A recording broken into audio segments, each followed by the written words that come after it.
So our first race of the 2025 World Rowing Under 23 Championships is about to get underway. We're short delay here. The two crews you can see on screen just detach themselves from the start. They'll be back on shortly. Not sure what the delay is, but you can see the conditions up on screen there. If you're tuning in as well, it's a really strong tailwind that's going to push these crews down. So back shortly and hopefully be underway with our first race of the championship, the preliminary races for our new event, the PR3 Women's Single Scull. Two boat races, as I mentioned, between Australia and Ukraine. So back shortly with first race of the day.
So the good news from the start, you can see on screen that the crews have reattached to the stake boats and they're getting ready to go. Our first race of the day, I mentioned, is going to be this new event, the PR3 Men's and Women's Single Sculls have been added to the Under-23 program, a very welcome addition. And to get us underway with two boat race between Isabel Egan of Australia and Daria Kochik of Ukraine. They're just on the stake boats now and hopefully be underway shortly to get us going for race one of the 2025 Under-23 Championships.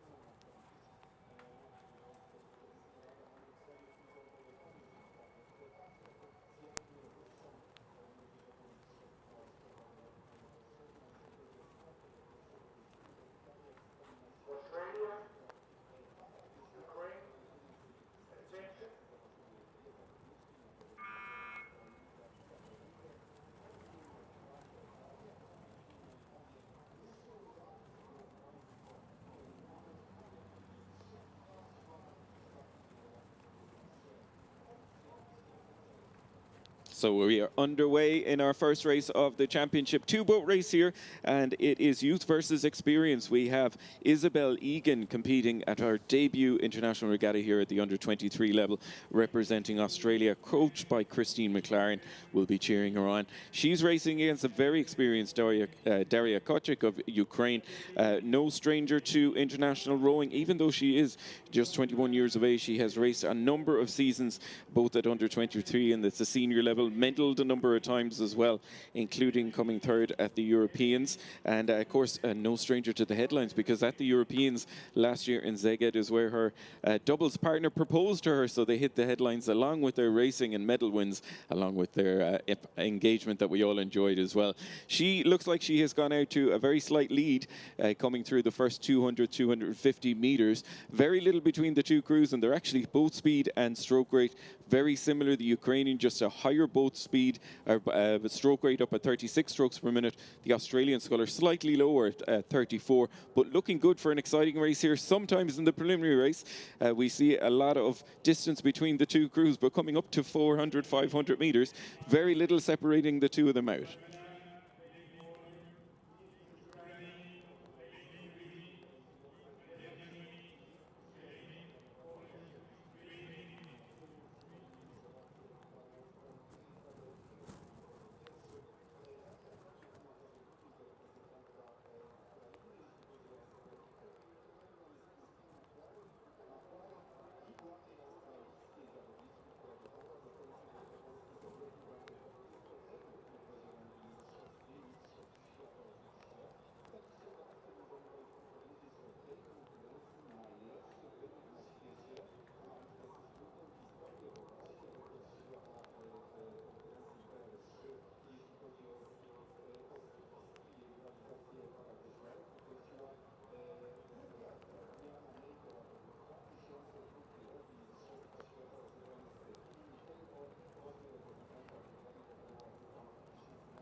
So great way to get us underway in our first race of the day in the women's single sculls in the PR3 category. Coming up towards the 800-meter mark, again, there's just 4 or 5 meters separating the two scullers as they come through. The Ukrainian leading it out, coming through 500 as they approach 800. We're going to check in with Andre for the first race of the day and see how it's looking in this PR3 women's single sculls.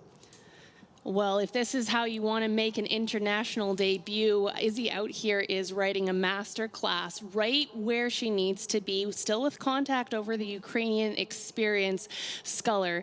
This year 11 Radford College rower got into rowing through her school under the watchful eye of Oscar Willink and has had an absolute breakout year with 3 gold medals at the Australian Rowing Championships in multiple different events.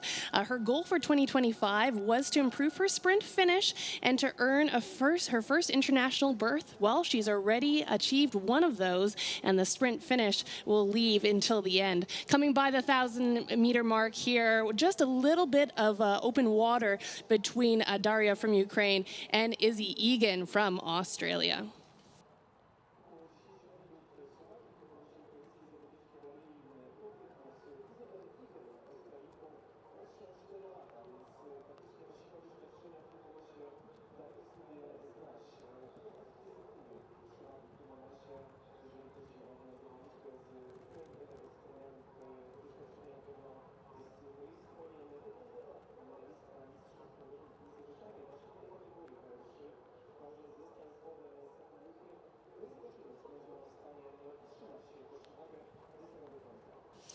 And Izzy still looking strong there. A little look over her left side to take a look at the Ukrainian rower, making sure that she tries to keep contact for as long as she can. They're now coming through to about the 1,250-meter mark. Izzy, sometimes as an athlete, just getting to the start line is the gold medal. And I watched very carefully her GoFundMe, where she successfully raised $6,000 for the privilege of the pressure that she's feeling on the water right now. So 70 donors standing behind her, cheering her down the course in this race for the lanes.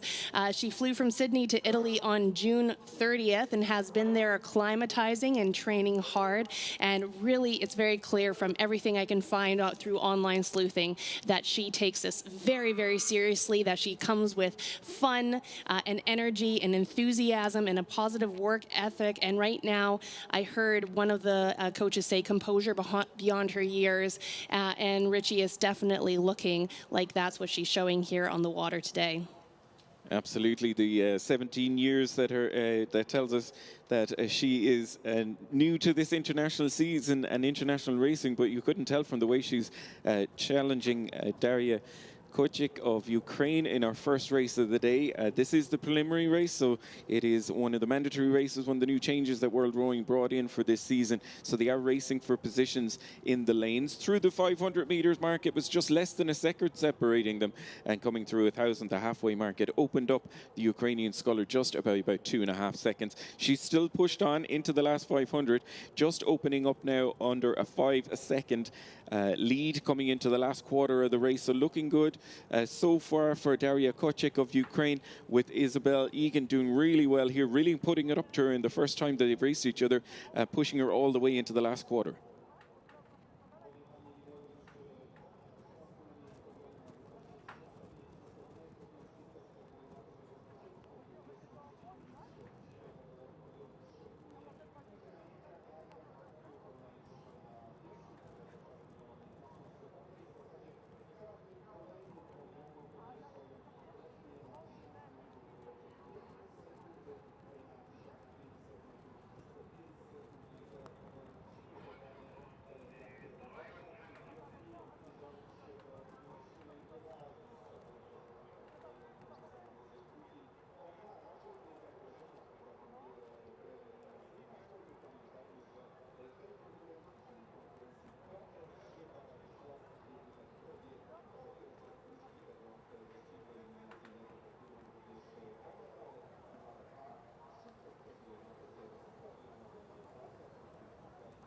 Down to the last 10 strokes or so for our first race of the day in the PR3 under 23 women's single sculls. This preliminary race between Australia and Ukraine. Daria Kochik going with form here and using all of her experience, opening up about a 2-length lead. Little glance over her shoulder there. She's looking for that finish line. It's only about a stroke or two to go to close out the first race of the championship, and she takes it by about 3 lengths of clear water.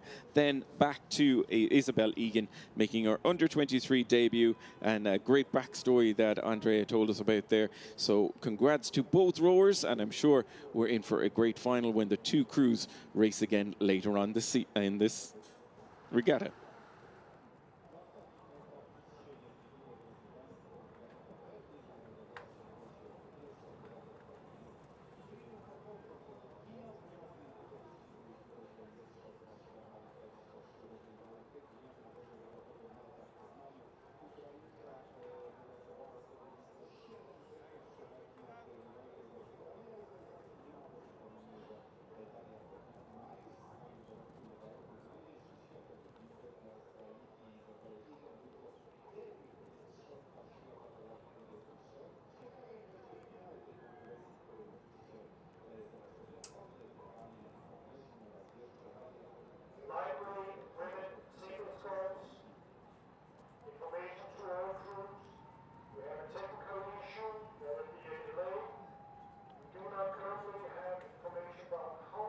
Already underway is our second preliminary race. This is in the men's PR3 single sculls. They've already come up on the halfway mark, so we're going to head straight up to Andrea.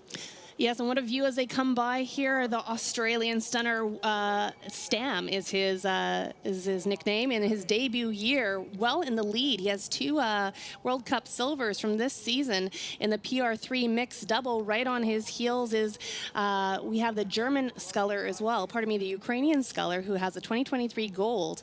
And then behind them, battling it out for third place. Well, it's between Germany's Jan Rothlander and Italy's Luca Conti. Got a chance to talk to Luca earlier. He was talking about the passion that he found for rowing was by fishing with his dad.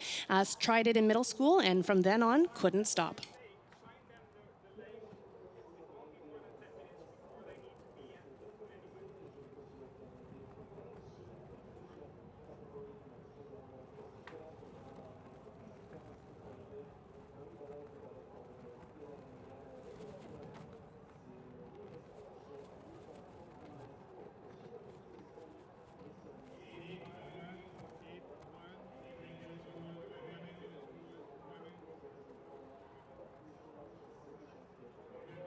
Well, 1 and 2 remains the same since the beginning, with Stam from Australia still in the lead here, with all four having senior experience. Stam brings another element to his experience. He was a former junior rugby player, transitioned when his injuries cut rugby career short. He says that his goal was to row longer and stronger, and here's a novel idea: have fun. That is what we're all here to do, although it's probably feeling less and less fun as each 10 meters come by. Coming through about the 1,500 meters here as we wait for the data to populate. Jan Rothlander, he was at the World Cup in Varese. He came 5th in that senior event and is from the Ruderklub Bergdorf. We'll kick it now over to our friends in the tower with the best view in the house, and I believe it's the green and gold still in the lead there. Australia doing all of the running as they come into the last quarter here. Contrasting styles with the technique and the stroke rates. The Australian sculler down at 25 strokes per minute. Even though he has a lead, maybe he's able to look left and right and know what challenges are going to come his way. So he's taking the rate down to 24 strokes per minute. But in full control, it's a tale of two races really, because beside him it's the Ukrainian sculler who is the only one within striking distance of challenging. It's Clearwater then back to Germany, and Italy back in third and fourth, with very little separating the two of them as they come in towards the finish. But looking good so far for Australia.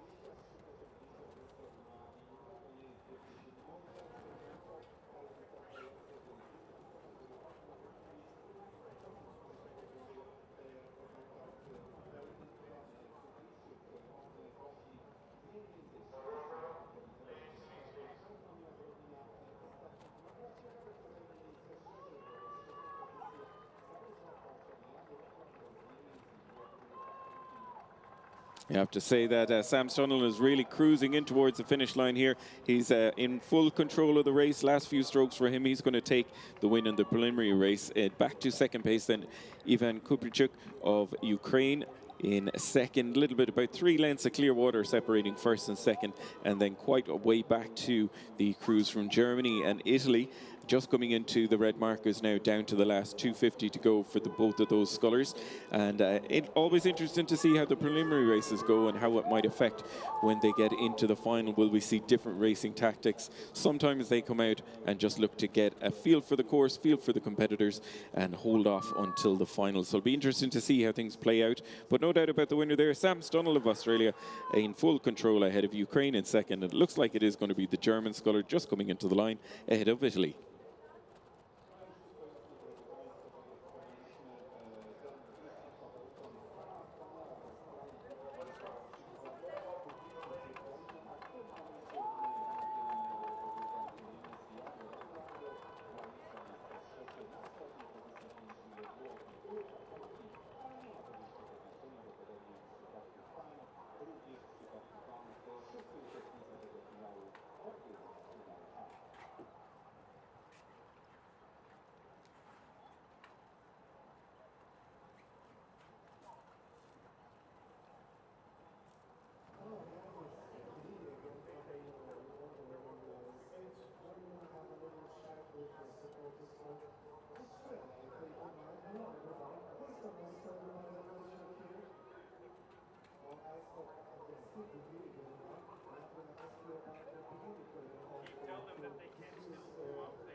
Switzerland, Indonesia, Zimbabwe, Italy, Morocco.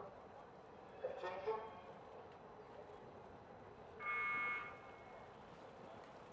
We are underway with our next race, the third race of the program. It is the first heat of the lightweight women's single sculls.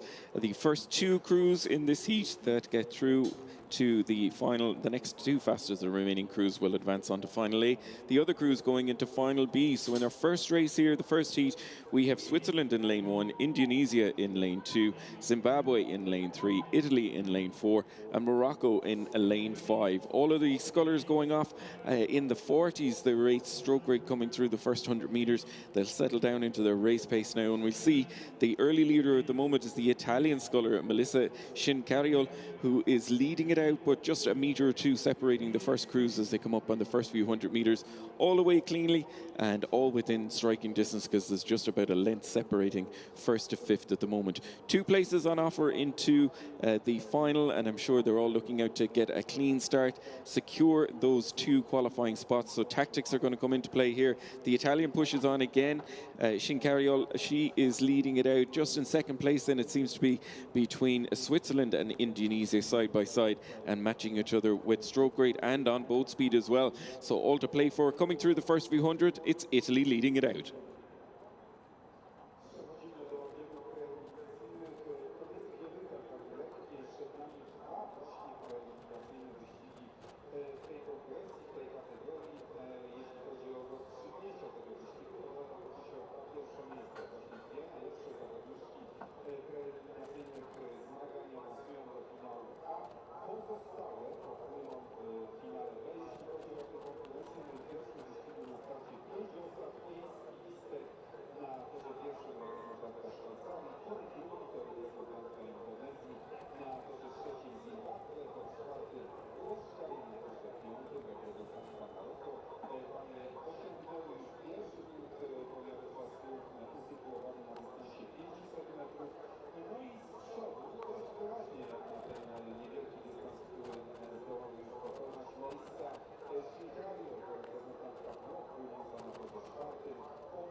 So looking at the form coming into this race, there was no standout dominant leader that you thought might be sure in for a medal. So it's wide open across all the different categories. Lots of experience here at under 19 and under 23 level and at senior level as well. So wide open, and maybe the two that have the most experience are the two that are leading it out here at the moment. Italy from Melissa Shincariol has done all the running so far coming up on the first quarter of this race. Laura Villiger of Switzerland, they're the 1 and 2 at the moment. Still within striking distance, though, you have to say Indonesia and Zimbabwe.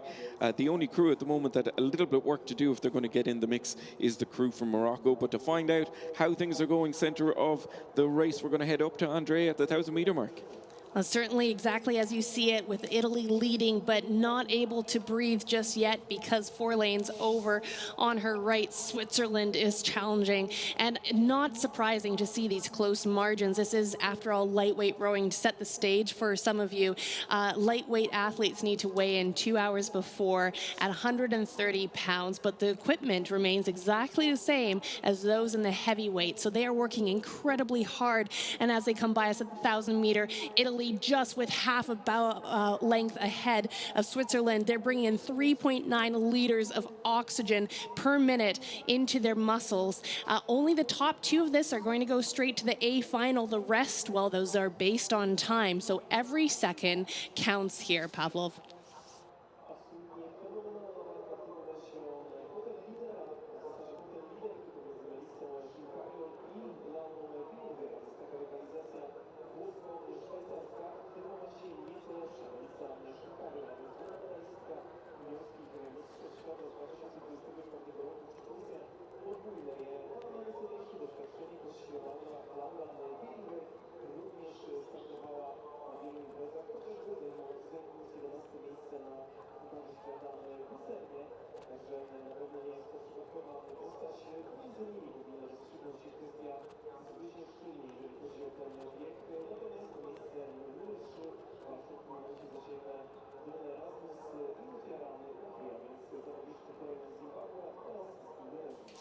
And those top 2 crews of Italy and Switzerland have done the work to push themselves into contention. It looks like at this point in this race, and of course we won't write anything off too soon, that they have secured those A spots, medals into the A final. But keep in mind that the next fastest crews are not just compared to this race, but to the race that is coming up as well. So behind them, we see a mighty battle with Indonesia continuing to push up. We have Zimbabwe with Morocco still a little bit off the pace, but Italy and Switzerland, no surprise to see them in the top there, as Richie well mentioned. Tons of experience in these 2 boats.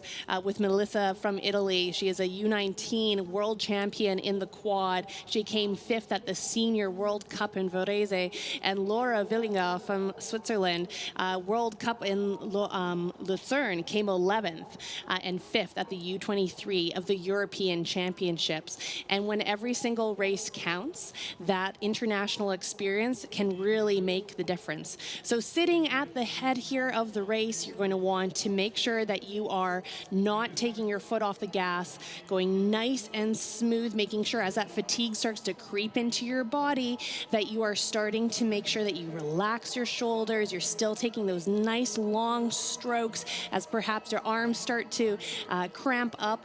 And Switzerland just still can't quite break through that Italian dominant performance here, Richie. They're coming towards the red buoys. Every athlete knows that red means dead. It's time to wind it up and bring the rate up. But as it stands, it's Italy first, Switzerland second, and Zimbabwe third, Indonesia fourth.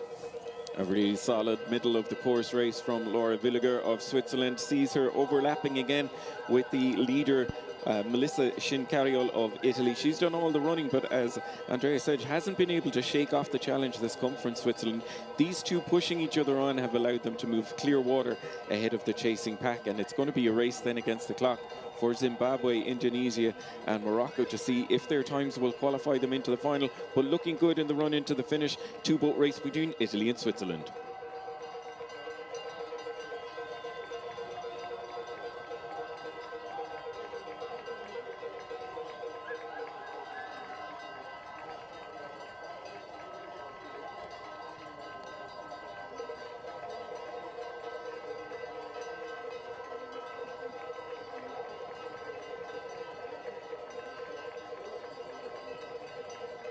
Who doesn't like a photo finish to get the afternoon going? But the Italian scutter, it looks like, just gets in by about a canvas ahead of Switzerland. They're the 1 and 2. Back then to Zimbabwe in third place, ahead of Indonesia, who had been in third into the last quarter.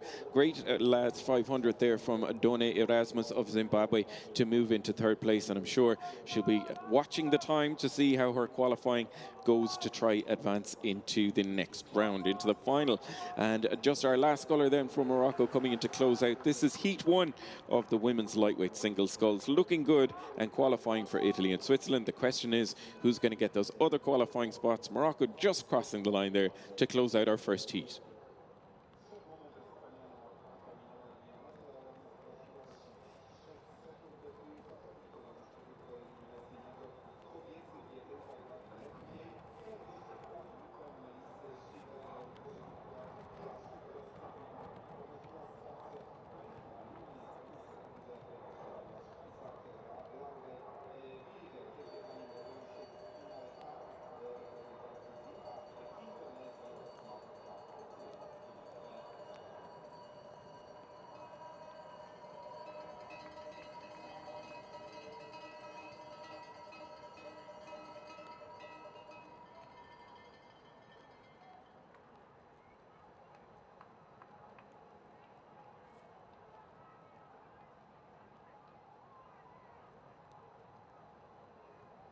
So straight back to the action for the second heat of the women's lightweight single sculls. A 4-boat race here between Algeria, Ireland, Republic, South Africa and Germany as well. They're already coming up on the 1,000-meter mark, so we're going to head straight up to Andrea.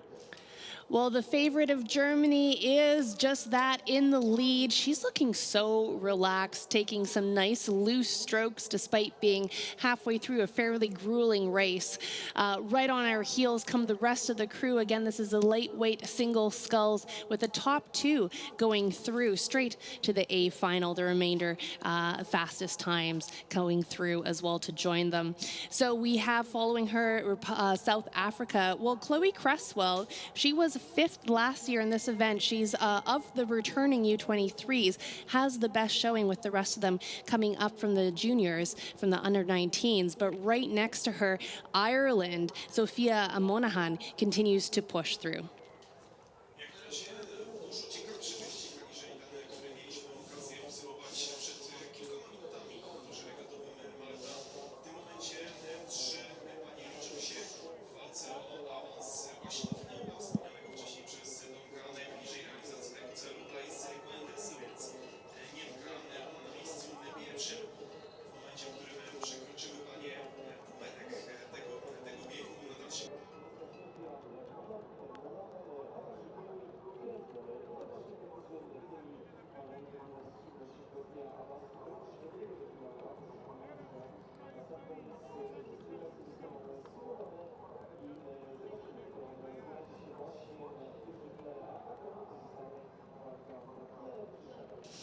And as I squint down the course, it does look like South Africa's Chloe Cresswell is really showing some potential here and closing that gap up on the German sculler. She's really showed some great speed this year and is looking to step up to the podium this time. Ireland's Sophia Monaghan, who placed 6th in the lightweight women's double at last year, has made her transition into the single. And although still close behind, perhaps a little bit off the pace, as it looks like South Africa now neck and neck with Germany. Now the top 2 will go through, but this is also a battle for the lanes as well, and it's a battle for yourself to try and show the other athletes what you're capable of.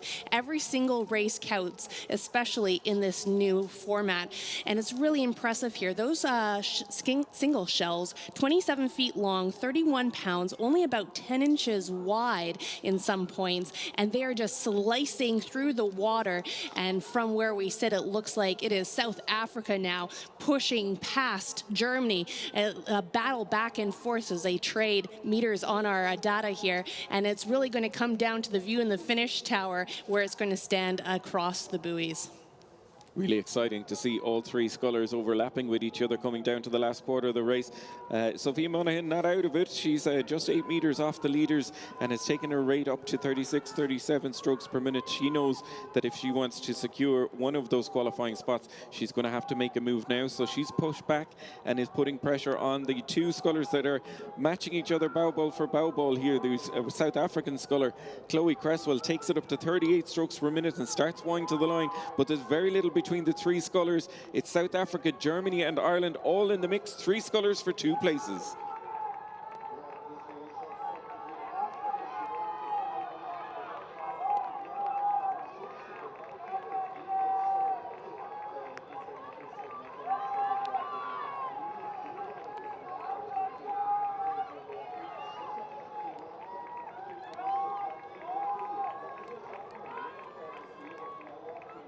So another really exciting finish here. It's going to go on the surge. Who's going to get to the finish line? No doubt about the leader. It was South Africa, it looks like, getting in by half a canvas there. We're going to have to wait for the official result to come in, but looking good for Chloe Cresswell in lane 3. Looks like she took first position. Very little between the Irish and the German sculler, and it is the Irish sculler. Sophia Monaghan does take second place and gets that qualifying spot. They're the 1 and 2, and I'm sure Germany's time will be comparable to the previous race. So we're looking to see who, along with Italy and Switzerland from the previous race and from South Africa and Ireland, are going to advance on to the final here. The sculler from Algeria just coming in with about 50 metres to go, but a really exciting finish there in the second heat of the women's lightweight single sculls. A fantastic last few hundred metres. See Sophia Monaghan of Ireland just pipping the German sculler to take that second qualifying spot, and a great race as well from South Africa taking the win.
So we're back to the action. Our next race is going to be the lightweight men's single sculls. Again, 2 heats here, and out of the heats, the first 2 will automatically qualify into the A final. The other competitors will have to compare their times to see if they get into the A final or the B final. In the first heat, we have already come up on the 800 meter mark, so we're going to head straight up the course and check in with Andrea to see how this race is going. Well, on the outside lane, but In first is Turkey, leading the charge. He has had a stellar 2024 and 2025 season. He secured the gold at the 2024 U23 European Rowing Championships, a silver at the 2025 European Rowing Championships. So strong showing in senior competitions, and that experience is serving him well here as he comes by us at the 1,000 meters. Turkey still in the lead, but right next to him we have Argentina. A bow ball just creeping up on the athlete from Turkey. Argentinian certainly has some Polish mustard on his breakfast this morning, because he's up at a 38 at the 1,000-meter mark, and right behind him, Netherlands running third.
Argentina put in the work, and it has worked for them. They are now neck and neck with Turkey, despite the fact that they're 4 lanes apart from each other. Netherlands still hanging around in the third here. We have 4th place is Estonia, 5th place is Moldova, and then we have the Switzerland currently running 6th as we come through the 1,500-meter mark. These athletes will have had a race plan that's guided by their capacity or by their nationality. It's a combination of technical and mental calls here in the lonely single scull without the benefit of a coxswain. You have to have that self-talk about what moves you're going to make, when you're going to make them, and checking in on your capacity. And Argentina's capacity certainly was to make a push in that third 500, and they've done just that. Now pushing off of the athlete from Turkey. Let's take a quick look at the lay of the land here as we close on fast. Red buoys in sight. Netherlands continues to run third. 4th place, we have Switzerland up there, and then, or pardon me, Estonia, and then 5th place is Switzerland. But they're coming into the red buoys, Richie, heading your way. Exciting finishes again here. Do you think that the Dutch can possibly haul themselves into that 2nd place finish? 5 seconds is a lot to make up in the last quarter as they come into the run into the finish. So I think they are up against it here, but will race for the fastest time, I'm sure. Koroglu of Turkey, very experienced across the season so far, but it's Santino Menin just in the last few 100 meters coming into the 500 to go, changed gear and really took the rate up and passed out the Turkey sculler. So it's Argentina, Santino Menin looking good here, a little bit of clear water. The Dutch sculler really on a charge coming into the finish though.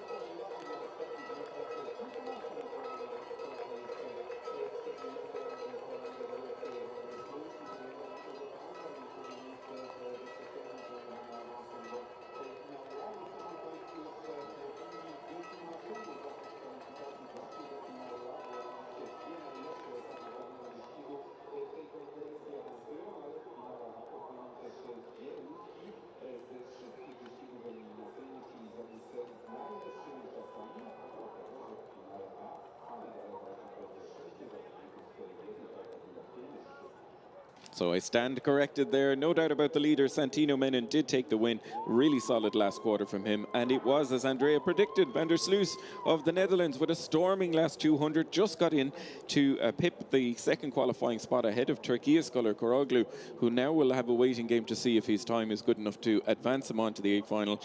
It was Estonia back in 4th ahead of Switzerland and Macedonia back in 6th place. That closes out the first heat. The qualifying spots heading the way of Argentina and the Netherlands.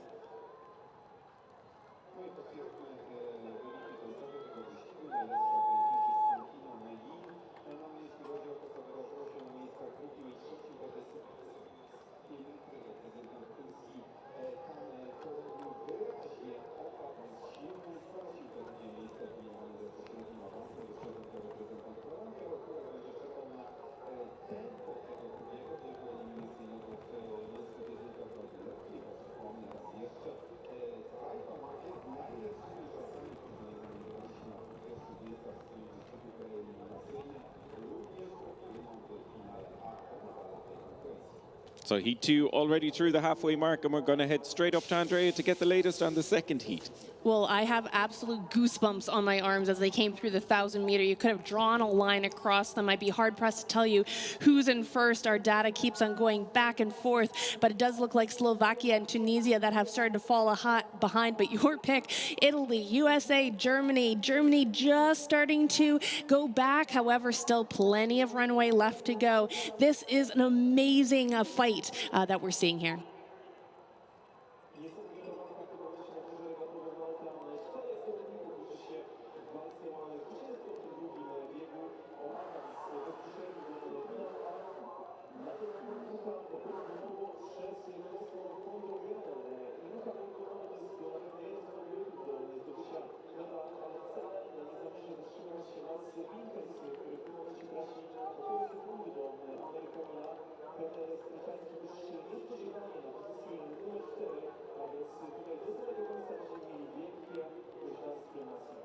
And Italy with the silver medal in this event from last year, a bronze in the Senior World Cup in Varese. Plenty of experience right now running neck and neck, being challenged by Cosmo from the USA, who has stepped up from the U19 category where he placed 8th at the 2023 champs in the men's 4, now in the single sculls.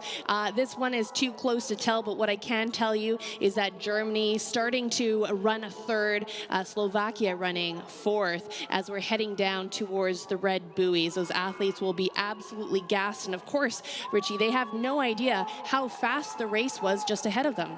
Absolutely. They'll know their own boat speed and they'll be pushing on to try and make sure that they qualify for those qualifying spots. A bit unusual to see Peter Kraskanski 4th in Varese and Lucerne. Thought he'd be in the mix here, but way down in 4th place at the moment. No doubt about the leader there, Luca Borganovo, pulling on all of the experience that he has at international level. Leading it out, the German on a charge here and looking to come up and take the spot from the USA.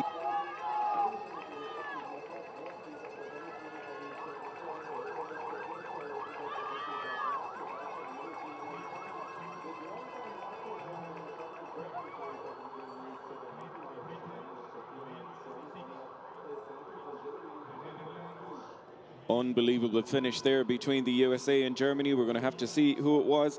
It was Italy, no doubt about it. Luca Borganovo taking the win. And it looks like Cosmo Hodrigan of USA takes 2nd place ahead of Winkels of Germany in 3rd. Hopefully that sprint finish that he put on there, Mats Winkels of Germany, will get him in the mix into the A final. Tunisia in 4th place ahead of Strakanski of Slovakia in 5th. That closes out the second heat of the lightweight men's single sculls. So Argentina and Netherlands qualifying from the first heat, and then Italy and USA joining them, and we'll know shortly who the fastest crews are to close out the lineup for the A final.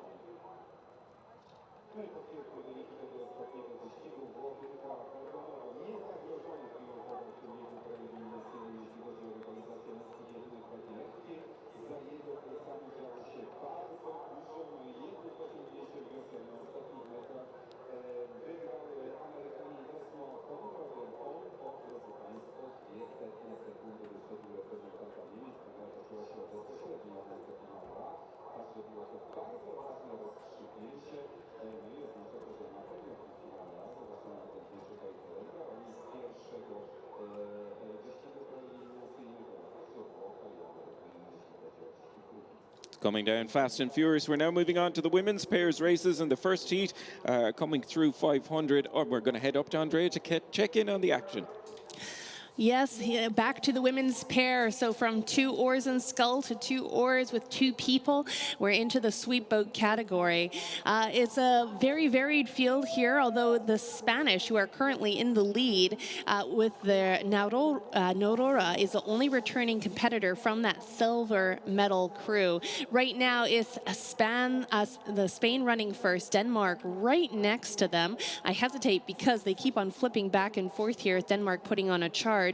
Despite an early lead by the Spanish. Germany running third, Canada a distant fourth.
Well, 1 through 6 remain the same as they did at the 500-meter mark, with Spain increasing their lead over Denmark, but really so close. Don't blink, you'll miss them. They're right next to each other. Germany running third. Canada about a boat length of open water there. Always exciting to see the Canadian maple leaf on the oars. We only see those during World Championships or during Olympics. So these Canadian crews are doubling up in the women's 8. We'll be looking through to the Spanish team here as they continue to push forward that experience, really treating them very well. The pairs here are really such a partnership. You have to balance each other out with the oars that you have, making sure that you're going out and placing that in the exact same place, that you're applying the pressure in the exact same curve of the arc, because if you don't, of course, the boat is going to move to the side and you're going to have to use valuable energy by steering. The boats are steered by about a credit card shaped rudder that's just underneath the boat that they will control with their foot. Taking a look back at the course here, it continues to be Spain and Denmark battling it out. Nothing between them on our GPS. Canada has made a move, pushing through to third, as Germany staggeringly falling behind here. It is 1 through the 500, Denmark, 2 Spain, and Canada pushing up third. Looking good so far for the Danish crew, and Spain, they're side by side matching each other on stroke rate and boat speed as well. So it really is the surge of the stroke that is seeing who's leading out the race. These 2 crews, a little bit of clear water back to Canada, just 10 meters back though, and they have made an inroad, as Andrea was saying there, in the last 200 meters, and they're trying to get back into contention and put pressure on the leading 2 crews to try get that second qualifying spot. A little bit further back then to the German crew, and clear water back to Italy and Switzerland. So those 2 crews racing against the clock, it looks like, but no doubt about the leaders in the run-in towards the finish. The Danish crew now moving ahead of the Spanish crew, but these 2 crews trying to shake off the challenge that's coming from Canada.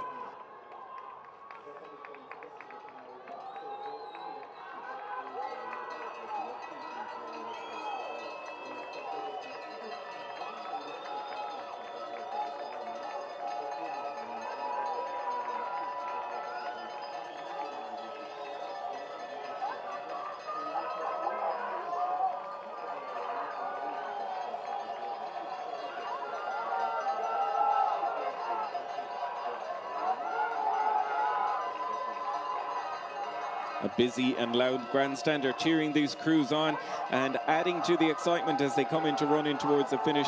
No doubt about the leaders there, the Danish crew. They've done the running in the last 500, looking to good at the moment. It's Spain in second place, a really spirited performance from Canada, continuing to maintain an overlap, but I think they might run out of water here. It's going to be the crew from Denmark crossing just half a length ahead of Spain in second. They're the 1 and 2 qualifying. Canada back in third. We're going to have to see how their time goes. And another close finish then for fourth and fifth. The German crew just ahead of the Italian crew, it looks like. And the Swiss closing it out. No doubt about the leaders, though. Denmark did all the running, changing gear in just the last 500. But that Spanish crew did really well to stay with them. And I'm sure Canada is going to be in the mix for those qualifying spots.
So next up, it is going to be the second heat of the women's pairs, looking to see who's going to advance on to the A final.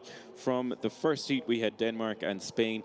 Who is it that's going to join them? And it's gone through about 500 meters. Coming up on 750, leading it through the 500, though, it was Lithuania with Australia and Austria. And Andre, looking good so far for these two crews for the two qualifying spots.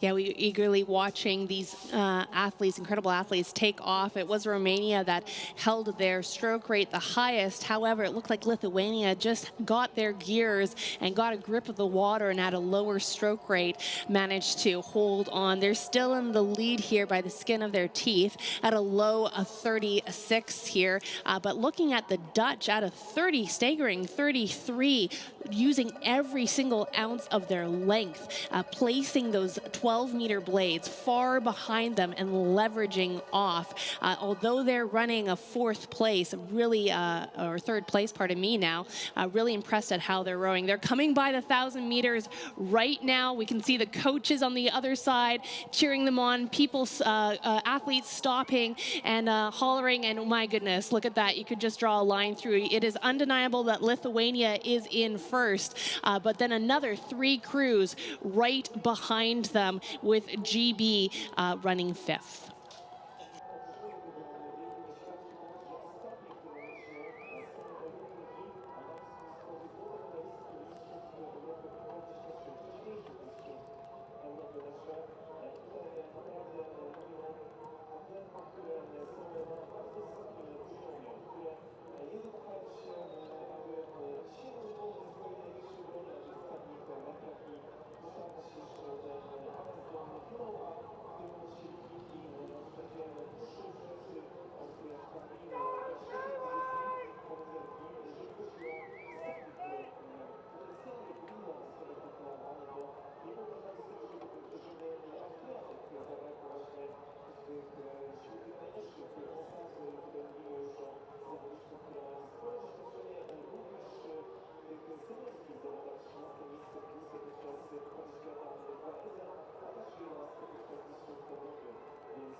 And as if they heard me, the Dutch team, fourth at the 500, now first. Those long, lean strokes, rate 33 still, holding their nerve. They have plenty of experience. This team is from the Texas. They're part of the varsity 8 that won bronze at the NCAAs, gold at the Hollenbecker. And I think at last count, we had almost 15 female athletes from Team Texas on the water. So what is going on at Texas? Get me there.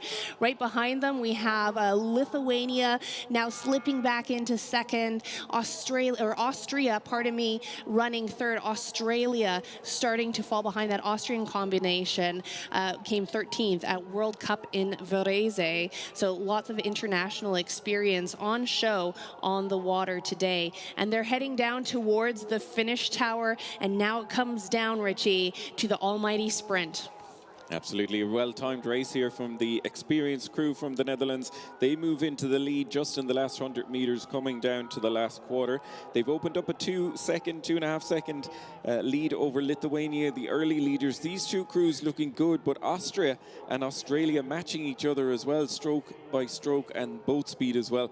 These two will look to push back into the mix and try push Lithuania for that second qualifying spot. The defending champions Great Britain back in 5th at the moment ahead of Romania, so they have a lot to do to get back into the mix and see if they'll qualify into the final. No doubt about the leaders here leading it out, the Netherlands and Lithuania, the 1 and 2.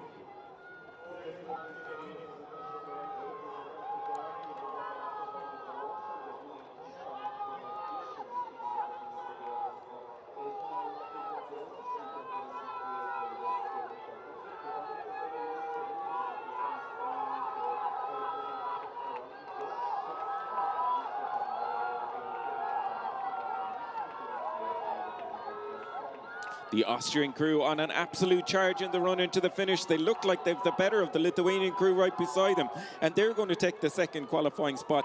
No doubt about the leaders though. Finish line's in sight for the Dutch. They come in to cross the line and take the lead. An absolutely amazing last 250 there from the Austrian crew. Sees them take the second qualifying spot ahead of Lithuania. It's a waiting game then for Lithuania to see if they'll get in one of the fastest times.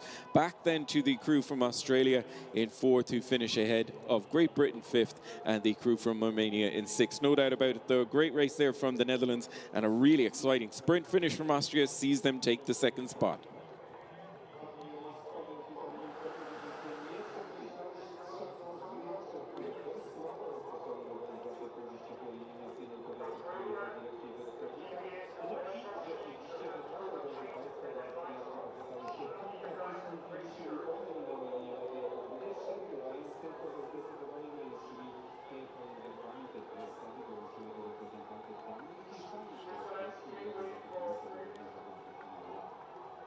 So on screen, and you can see now the details of who has qualified from the heats into the final of the earlier races that we have. So the details that are showing there for the women's pair from the crews from Netherlands, Denmark, Austria, Spain, Lithuania and Canada, the ones advancing on to the A final. Then into the B final it goes the crews from Australia, Germany, Great Britain and Italy. That's in the women's pairs.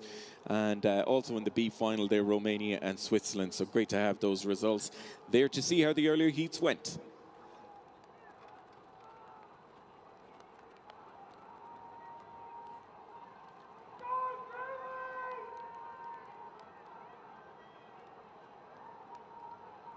So coming down fast and furious here. We're now moving on to the first of 3 heats in the men's pairs. They've gone through the halfway mark, heading up to Andrea to get the latest.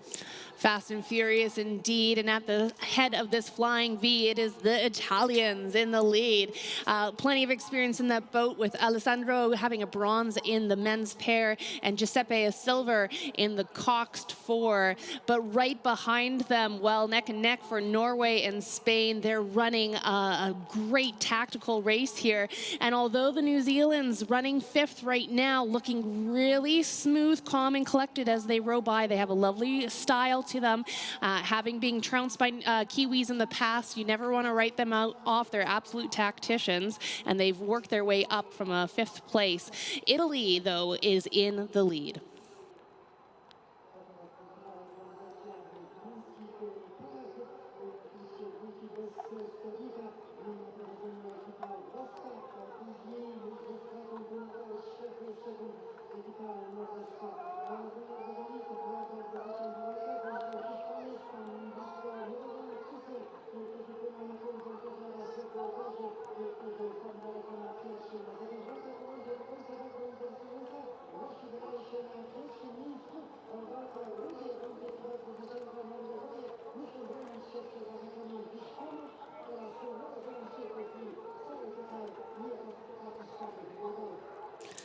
Well said. There's lots of energy and excitement here as you're coming down. Only 2 coming through, and it is a 3-boat race. Italy continues to cement themselves at the start, but it is Norway versus Spain. Looking out across 88 feet between the two of them, feeling the competition on either side, and Norway decides to make a move. Inching ahead just ever so slightly, they have the fastest boat on the water. At 39, they've decided the time is now, and they're going to go for it. Well, Richie, we might be in the land of Chopin, but I think that we're going to see some heavy metal coming down to the line here. Absolutely, and the question for Norway and Spain, if they're up at 40 strokes per minute, where do they go from here? Can they take it up another pip or two and get that boat speed into the mix for the qualifying spots? No doubt about the leaders, though. Italy, all the experience, Timpanaro and Bellamo, really experienced at international level, and it's showing here, centre of the course, leading it out. The crew from Norway in second, looking good at the moment, but that Spanish crew have rated 39, 40 strokes per minute for the majority of the race, so they have it all to do now to try get back, but the crew from Norway has to say looking good so far coming in the run in towards the finish.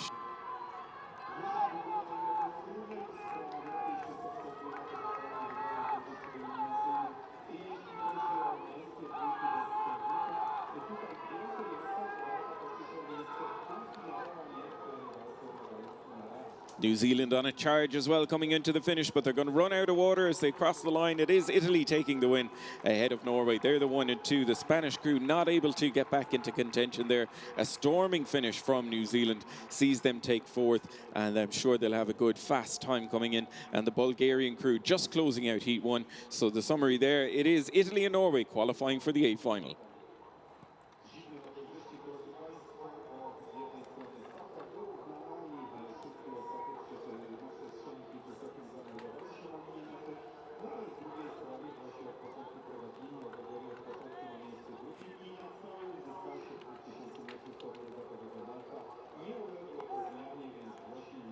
United States of America, Australia, Romania,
So straight back to the action now. Already qualified from the first heat, Italy and Norway. We're coming up on 800. We're going to head up and see. Andrea, it's looking good here for Australia and Switzerland.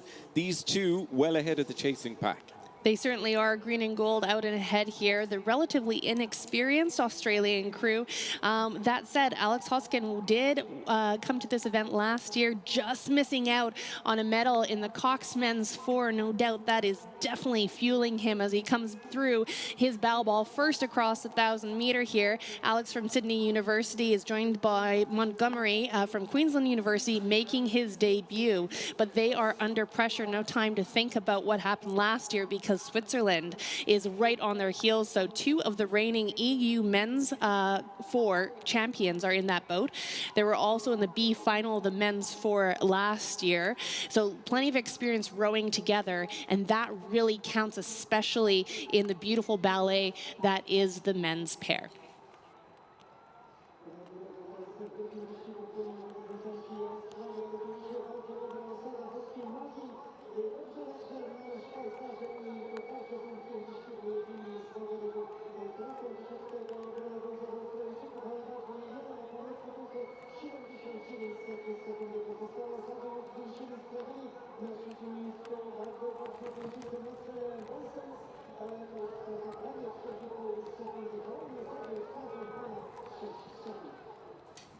And they continue to lead down here. Australia still holding on to that bow ball, but just by a smidge. Switzerland right there with them. Let's cast our gaze back to the rest of the field.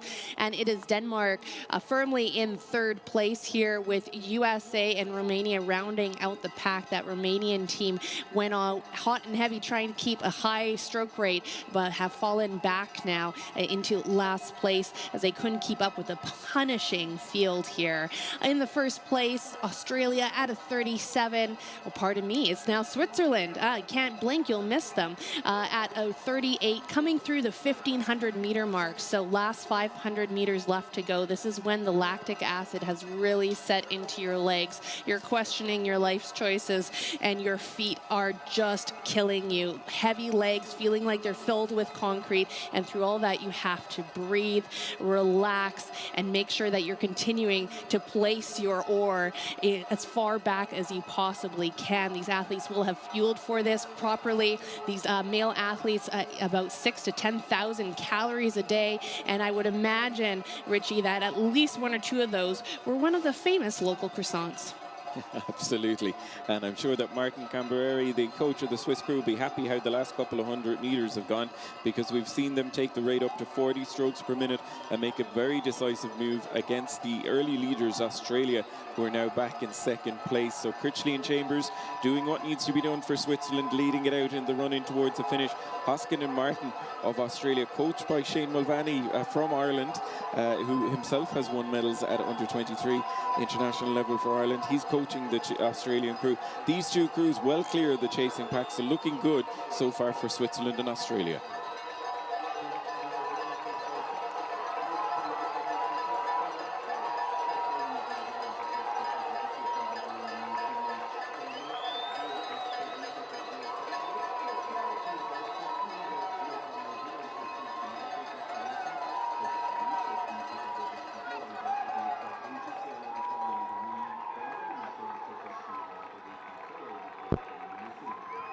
So good job done there for the Swiss crew, taking the win in the last 200 meters, moving in ahead of Australia. They're the 1 and 2 advancing on to the next round. Back then to Denmark in 3rd, ahead of the USA and Romania to close out the 2nd heat of the men's pairs.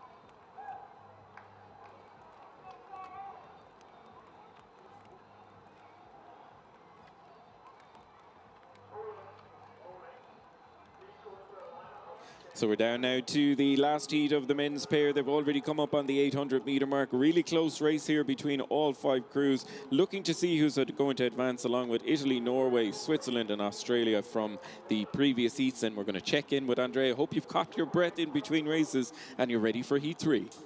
Yeah, those 3 espressos I had before racing certainly weren't needed, because all I needed was to watch a little bit of U23 racing. Right now, my heart is in my chest for Turkey, who is currently desperately trying to hold on to their lead. Their Balbal will come across the line first, but they are undeniably under pressure on all sides here. Germany, perhaps, or Great Britain coming through the 1,000-meter in 2nd and 3rd place, respectively. It is tight, and the Greek athletes as well, just hot on their heels. No surprise to see the Turkey pair. They were in this pair in 2023. They came 25th then, and seem like in the 2 years since have made some major steps up.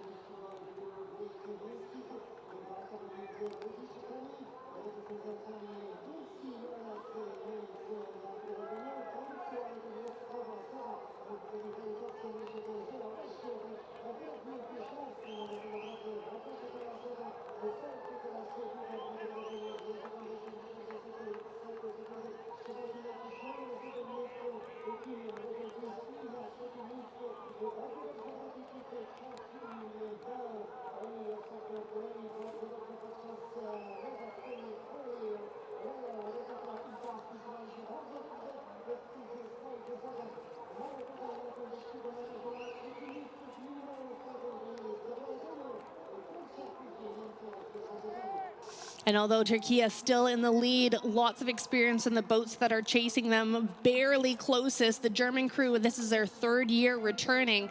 The Greek combination as well are a pairing of Andreas Boakas and Alexandros. They've stepped up from the U19 team, where they finished 6th in the men's pair at the 2024 U19 European Rowing Championships. And rounding out the charging pack, the GB team are both from Princeton University, came a very close second at the prestigious Henley Royal Regatta.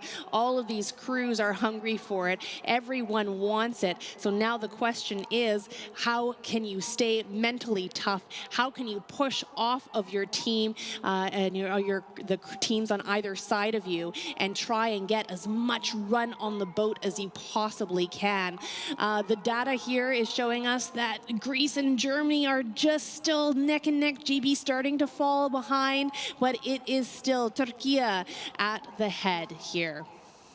No doubt about it there. The Turkey crew are pushing on, and they want to shake off the challenge that's there of the 2 crews nearest to them in the mix for that 2nd qualifying spot. Germany and Greece at the moment. The Great British crew need to make a move if they're going to get in the mix as well. Canada off the pace, back in 5th at the moment, but no doubt about the leaders, Turkey. They come into the red boys and they push on again. Let's see what sprint finishes have for the crews that are coming in, and it looks like Greece getting the better of Germany in the run into the finish.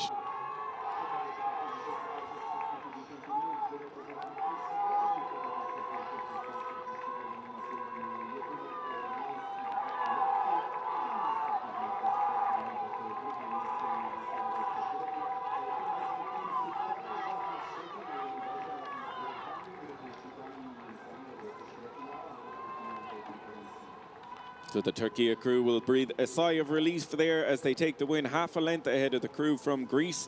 It was who moved into 2nd place ahead of the German crew, who had been 2nd in the last 500. But a really strong finish there for the Greek crew sees them take the 2 qualifying spots. Germany back in 3rd, ahead of Great Britain in 4th and Canada in 5th. So the qualifying crews, Norway and Italy from Heat 1, Switzerland and Australia from Heat 2, and Turkey and Greece from Heat 3.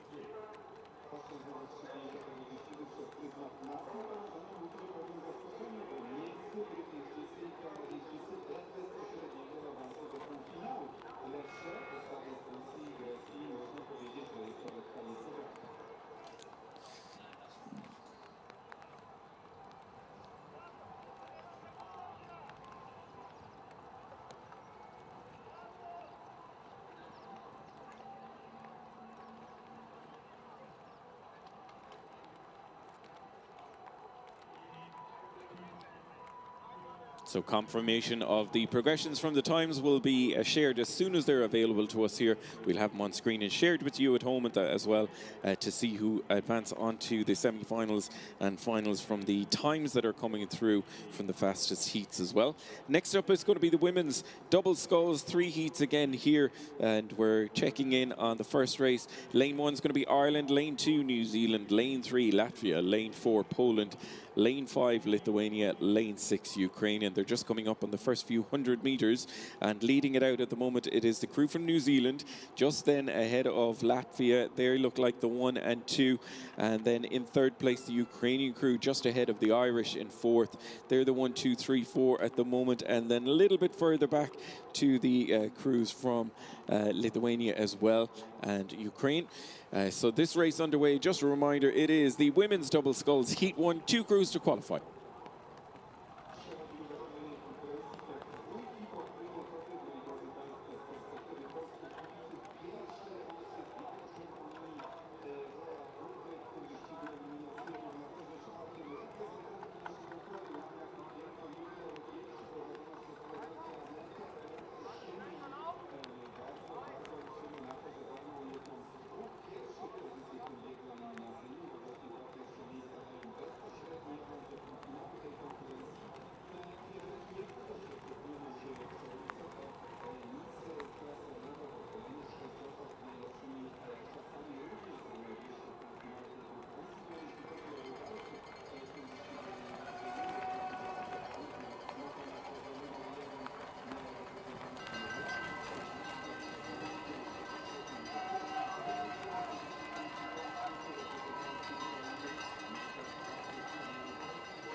So again, 2 crews to qualify here in the first heat of the women's double sculls, and coming up on 800, it looks like there's 3 boats in contention here, Andrea, the Polish crew, New Zealand and Latvia. Well, I know that there will be at least 2 people to my right here at the 1,000-meter tower who will be very pleased to see Poland pushing through and reeling in the New Zealand crew. I took out my globe earlier today and determined that New Zealand has come the farthest for this event, perhaps 18,000 kilometers for these brief 8-minute, 7-minute races. So a lot riding on the line for them, but it is the red and white of Poland. They started off second, now pushing through into first at the 1,000 meters, looking really calm, cool, and collected. I really like how they're swinging their bodies over together, not taking too much time at the catch, just getting those blades in and getting on with the work. About a boat length of open water to New Zealand, a straight line across the rest, with the Ukrainians running last.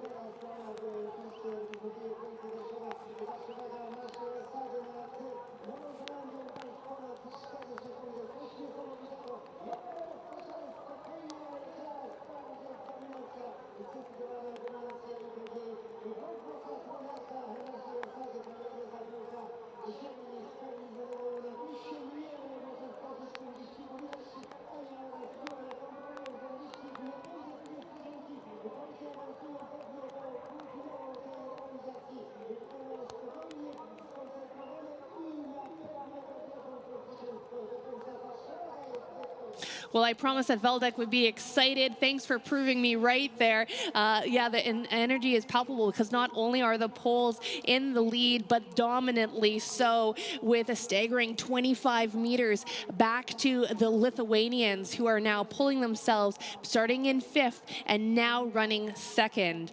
The Polish combination got bronze in the Senior World Cup in Lucerne in the women's quad, now coming down to the double, and the double is such a close close partnership. It's all about how in sync you can be, and that goes beyond in the sculling, beyond just the oar placement, but also down to their attire. In the race, you have to wear the same unisuit. You have to match if you're wearing the same hat, and they definitely look like they were very in sync in their strokes as they come by. Through the 1500 meter, Poland first, 5.5 seconds behind them is Lithuania, and let's take a look back. Lithuania looking like they've put themselves into a very good position here, again coming from 5th into 2nd, but I know Richie will be pleased to hear that Ireland is running 3rd there alongside New Zealand, and this is where it comes down to the race planning. It looks like Lithuania has played, and the Poles as well, a really long-term goal. They understand it's going to take a full 2 kilometers to get to the end of the race here. But 250 meters at the very least left. The Polish here, it looks like they're not taking their foot off their gas too much. Still a very fast-moving boat, Richie, on the water, in the lead at 35 strokes per minute. Looking good for our first Polish crew of this championship. I'm going to hand over to the man with all the inside info.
So just to summarize there, the 2 qualifying crews, a great win there for the local crew, Poland and Lithuania in 2nd. They're the 1 and 2. Ireland with a really solid last 500, but they just weren't able to get back into contention for that qualifying spot. But their times, I'm sure, will be in the mix. It was then back to Latvia in 4th place ahead of New Zealand and Ukraine, closing out Heat 1 of the women's doubles.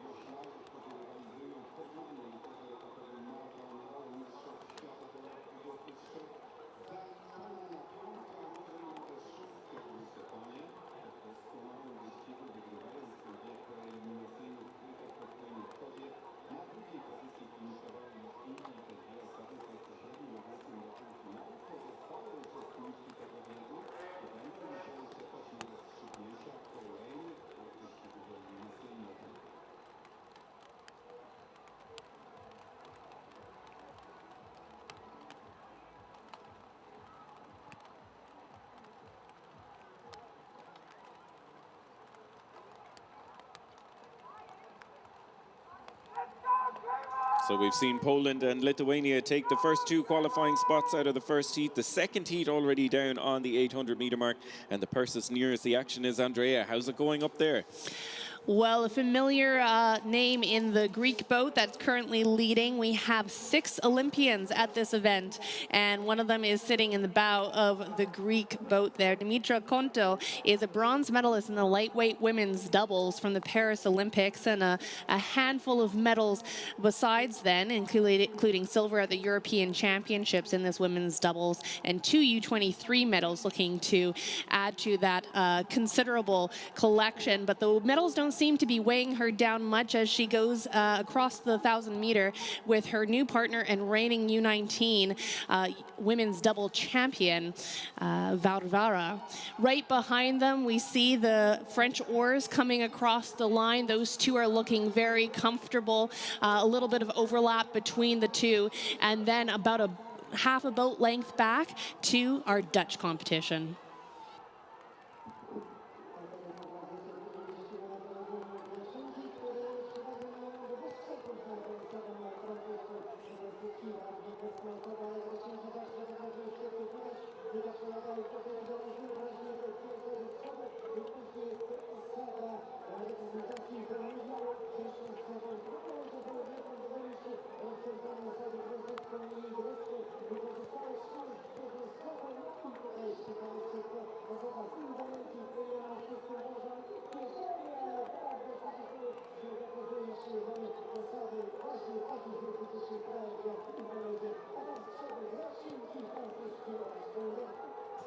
The French athletes have one returning from last year's in the lead up to last year's U23, Jean Roch.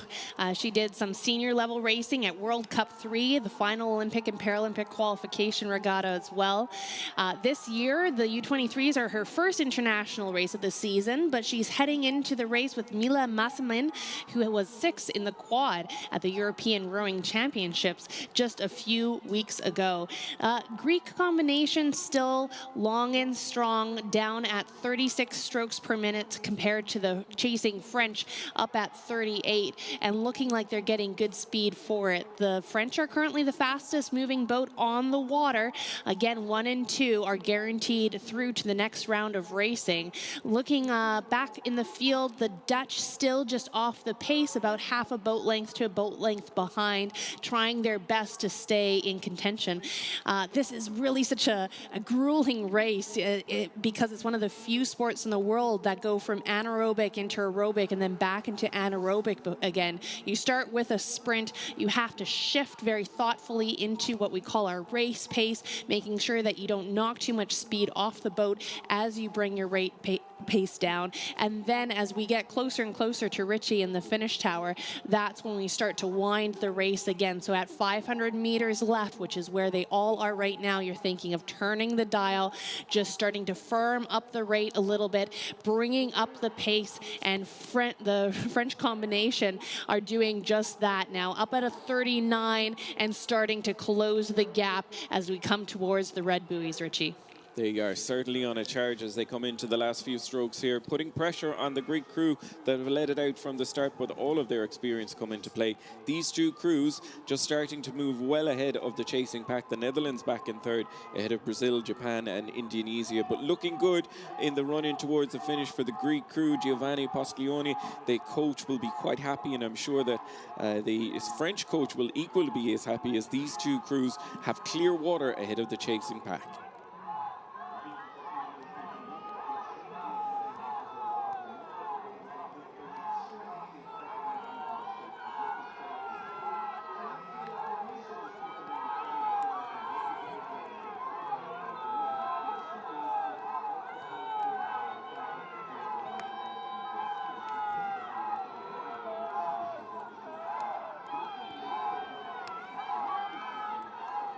Huge support from a packed grandstand on day one here of the Under-23 World Championships. The Greek crew just coming a little bit of clear water back to the French. They're the 1 and 2 securing their spots, ahead then of the Dutch crew coming in third. Clear water back to the crew from Brazil in fourth, ahead of Japan 5th and Indonesia 6th. So good there for Greece and France securing the first qualifying spots, along with Poland and Lithuania from the previous heat. This race brings us up to the halfway or more than halfway mark in our first day of racing. Fantastic race so far, and great to see the Greek and French crews qualifying.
So the last of the heats in the women's double sculls already come up to the 800-meter mark, and really with 5 boats racing here, there's just one crew that are off the pace, and that's the Chilean crew. Andrea, there's less than a bow ball, I'd say, separating 4 crews in the mix for the lead. Well, thank goodness these are shorter days, because I don't think my heart could win out a longer one. Yes, very close. Last I saw here, we had GB, Romania, and Germany in the top 3 positions. Here, Italy right behind them. These are all crews with a ton of pedigree, but all new combinations for their nations. So GB were 8th last year with this new crew. Eleanor is making her international debut. Megan brings a bronze from the quad last year. Germany, new combination, and Romania, the defending gold champions, also a new combination. So lots of experience in their national sporting organizations, but lots of fresh faces and new opportunities as they pass through the 1,000-meter overlap between 4 boats.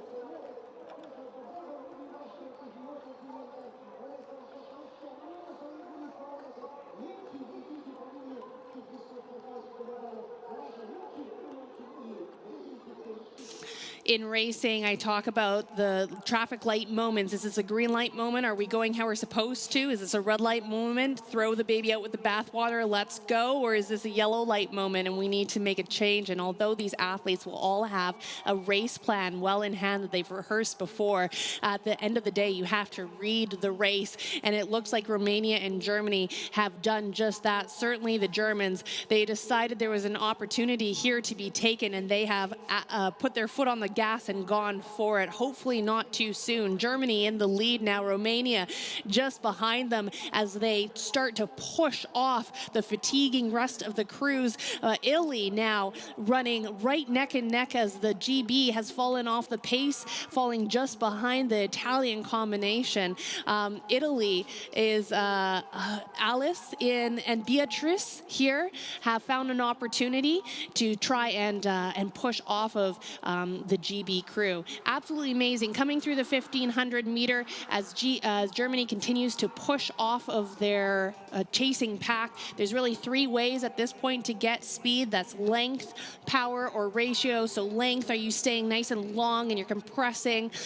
Bum to heels, are you placing your blade far? Power, how much gusto are you able to place in those legs and lever those blades through the water? And then ratio is, of course, how many strokes you're taking per minute. Right now, Germany and Romania up at 36. Romanians have come back. They are starting to see that famous Romanian sprint, Richie, and they're heading right your way. The rate coming right up for the Romanians. They're on a charge here towards the finish. The German crew doing all the running in the middle 1,000. But now it's Romania just in the last stroke or two starting to move into the lead. We're seeing a response from Germany and these 2 crews ahead of the Italians, who are also on a charge, powering on towards the finish. But it's going to be the 2-boat race here between Germany and Romania. And back then to the Italians third, Great Britain in 4th ahead of Chile. But no doubt about the 2 leading crews. The question is, which position is which?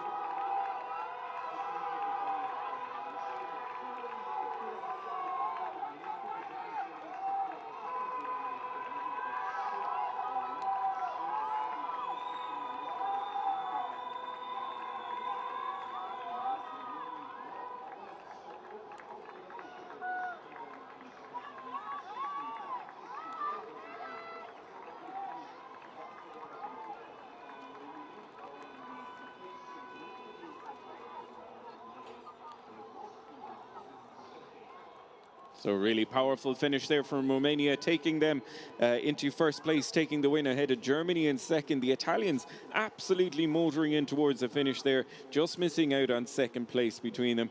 We'll have to check the photo finish for that when it comes through. But Romania and Germany looking good, Italy in third, Great Britain in fourth, and Chile in just coming into finish in fifth place to close out the women's doubles heats.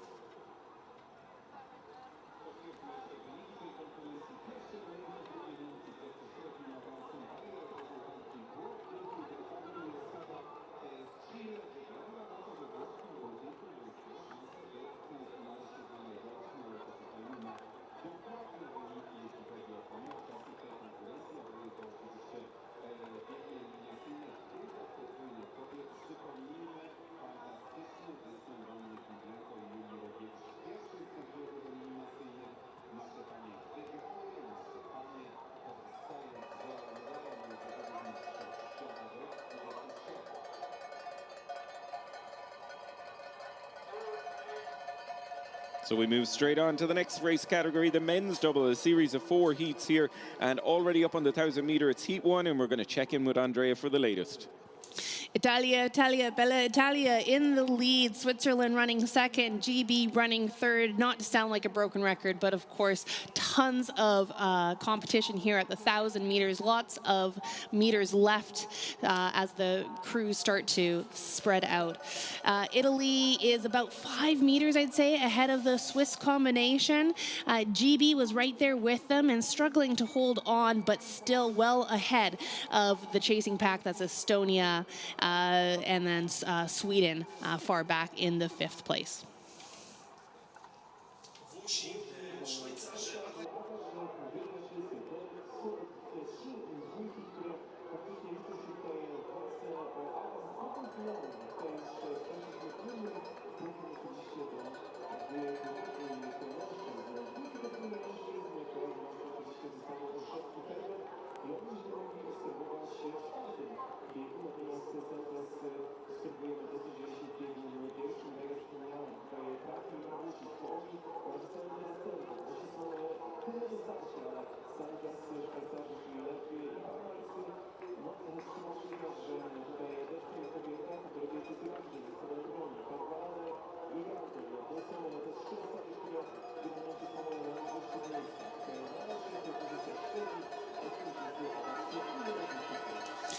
Well, Italy and Switzerland probably taking heavy, deep breaths right now, but maybe even a small breath of relief as they seem to have pushed themselves into comfortable positions.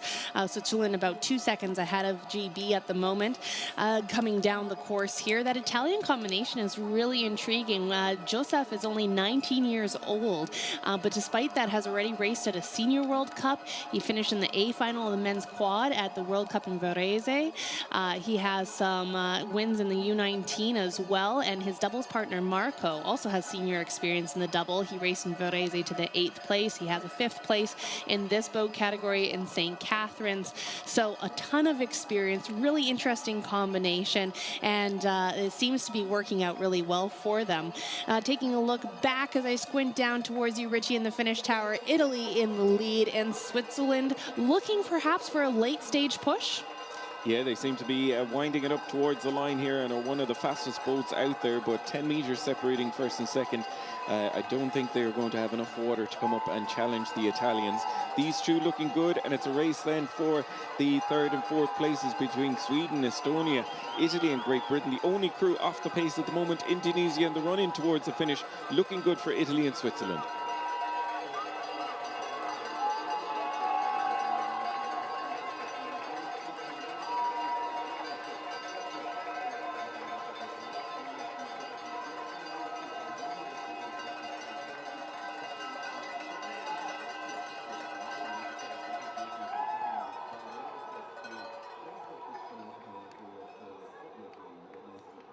Really exciting finish there in the first heat of the men's double. No doubt about the winners, Italy, and with them Switzerland. These two a little bit further clear water back to the chasing pack. Estonia it was who came third, getting the better of Sweden, who were up at 44 strokes per minute crossing the line. They're in 4th ahead of Great Britain in 5th, and Indonesia just coming in to close out.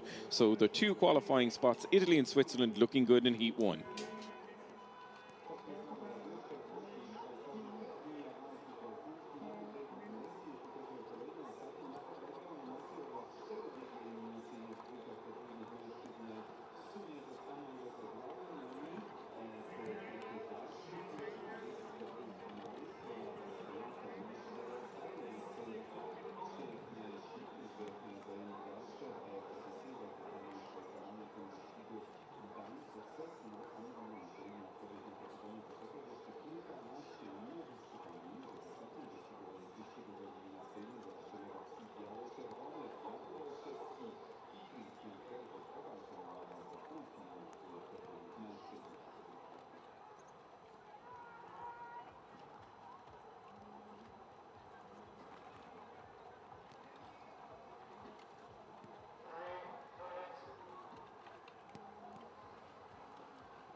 So the second heat of the men's doubles on its way down to us now. I'm going to head up to Andrea. Andrea, I know you're going to give me good news.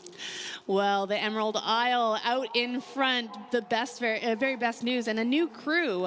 This combination, or this crew rather, won bronze for Ireland, although Martin and Donna are both new in this boat. Martin O'Grady was in the men's quad. You'll remember that missed the final by a photo finish with GB last year, 0.02 seconds. I dare you to try and figure out how close that is an absolutely tiny margin, and that seems to be fueling him on as he's pushing in another very tight race, just 3 meters ahead of Greece. They're coming up to the 1,000 meters now, and they're not alone. Czechia and Spain neck and neck with Greece. Ireland just with their bow ball out as we see the Shamrocks go across the line first.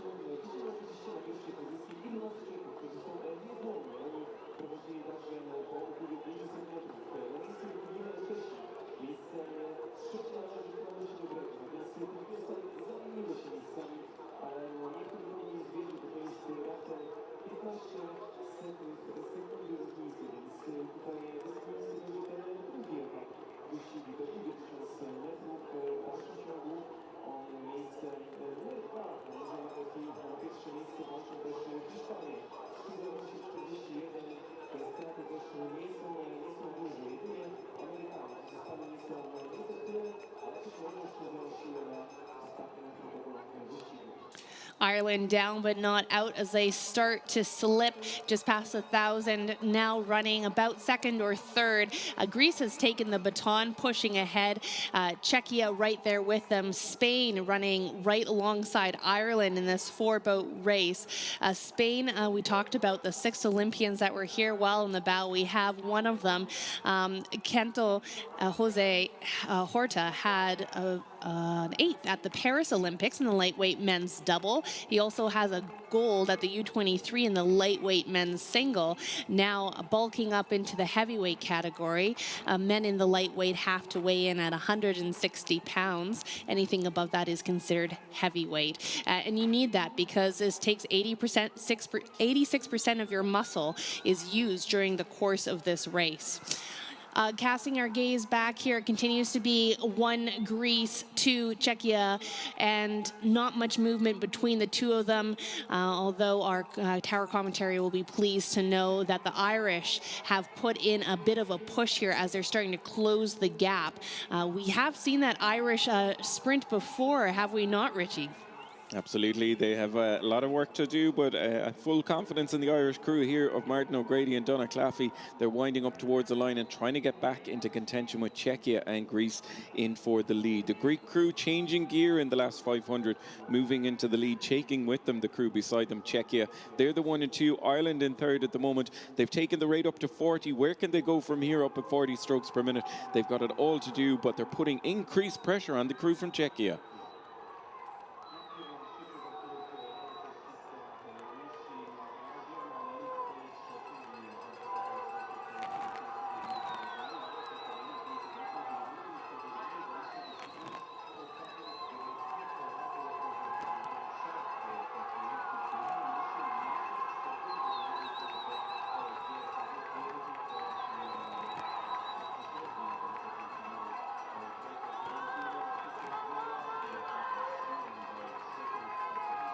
No doubt about the leaders, Greek. A Greek crew coming in to take the win. They're just about half a length, and it's heartbreak, I think it might be, for the Irish. Just coming to the line, photo finish. We're going to have to check and see. Czechia found an extra gear coming in to run in towards the finish. The Irish crew putting increased pressure on them as they came in. So it looks like the Irish crew back in third. So it is Greek, the Greek crew, and Czechia are the 1 and 2. Ireland in third, just missing out on that qualifying spot, but their time hopefully will then mix in to get them into the semi-finals. Spain back in fourth, ahead then of United States of America. That closes out the second heat of the men's double sculls.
So the third heat of the men's double sculls is already through the halfway mark. We're going to head straight up and get the latest from this race. Lithuania has been in first place for the entire race, looking very good as they come through. Close margins once yet again. Running second is Portugal. That did a great job. They started off a little bit farther behind on the third, did the work, got themselves into second, and then rounding out the top three is Croatia. The only unchanged crew, they were the heartbreaking fourth last year by 1.6 seconds. Fourth place always does fuel the fire. And they certainly will have that well in their mind here as they remember that only 2 crews are going to go through. And right on cue, as if they heard me, Lithuania pushing themselves just a mere 2 meters down from the leader, Portugal.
Portugal is still running first here. Lithuania right next to them. Croatia not quite able to keep up with the pace as top 2 are only going through. Locked in, blood pounding in their ears, no doubt. Richie, I wonder if the grandstand noise will cut through that blood.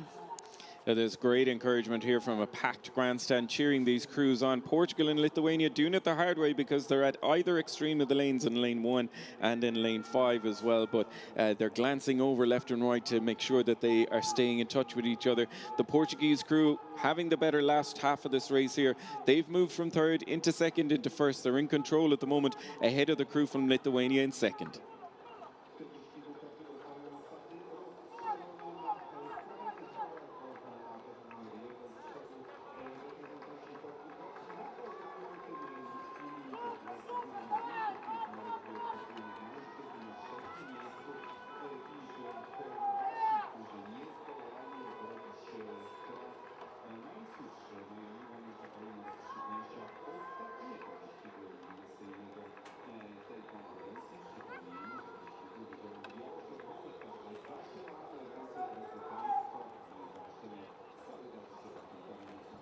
So job done there for the crews from Portugal and Lithuania. It was just 1 length separating them as they came over the finish line. Clear water then back to the Croatian crew in 3rd place, New Zealand in 4th, and the Japanese crew in 5th, closing out the 3rd heat of the men's double sculls.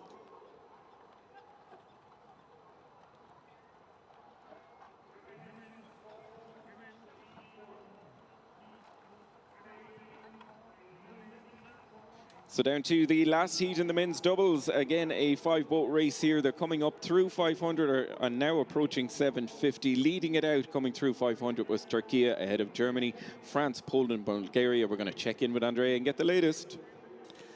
Well, I know there's going to be plenty of excitement as we see the Polish crews coming down again, and indeed they are defending champions with a great new combination of Tristan and Jakob, who raced to a 5th place finish at the 2023 U19 World Rowing Championships in the quad. But right now, Poland just off the pace as we see Turkey coming through first. Right on their heels is Germany, and then back to France. Coming through the line here at the 1,000-meter tower, we can see them. You can imagine the noise as you can hear the coaches screaming from the shores. You can hear the blades of your competitors as they come through. Germany has overlap right now and seems to be really moving, just absolutely sending their boat really floating well at a 34 next to Turkey, who are up at a 37 on the far side. France, trying to make their move at the 1,000 meter, have decided to wind it up to a 41.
Auf die Beine, los geht's. Germany finding their second gear here, pushing themselves first by 0.87 seconds across the 1,500 meter mark. Stroked is Timo Strachte. In bow, we have Ola Hohensee. There's definitely different roles depending on when you're sitting in the boat, and so the stroke seat is the one as the metronome, setting the pace. Right now, Timo setting a really cool rate 34, which is telling me that for the boat speed that they're getting at the fastest moving boat on the water right now, that they're really putting a ton of power behind that low stroke rate. France right behind them, seeming to be more comfortable, up at a higher stroke rate, still holding into the 40s. But Turkey, despite being first through to the 1,000 meter, really struggling to hold on to that pace, and now in danger of being passed, Richie, by Bulgaria. Yeah, they're coming under increased pressure. They were the ones vying for the lead, with Germany coming into the second half of the race here. A really strong move from the French crew, saw them taking the rate up into the 40s to move into second place. They've got the better of the Turkey crew, who are in turn coming under pressure from Bulgaria in the run into the finish. The Polish crew, I'm sure the local people here will be cheering them on as they come into the finish. They're back in fifth. No doubt about the leaders, though. Germany leading it out.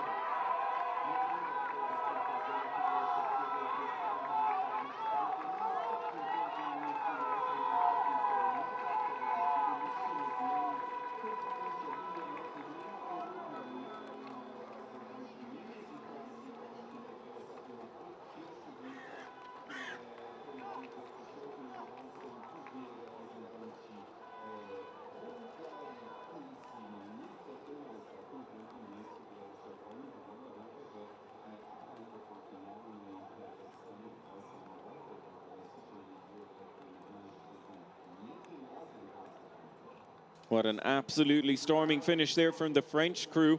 They were the ones that came in to take the win, up at 47 strokes per minute crossing the line, racing it like it's a 500-meter sprint race. Arms aloft for the French crew. They just got the better of the German crew coming into the finish. Those two qualifying directly. It was Bulgaria then who did get the better of Turkey for third and fourth, and the Polish crew back in fifth. But a really exciting finish there from France, moving from third place into first and just taking the win, crossing the line.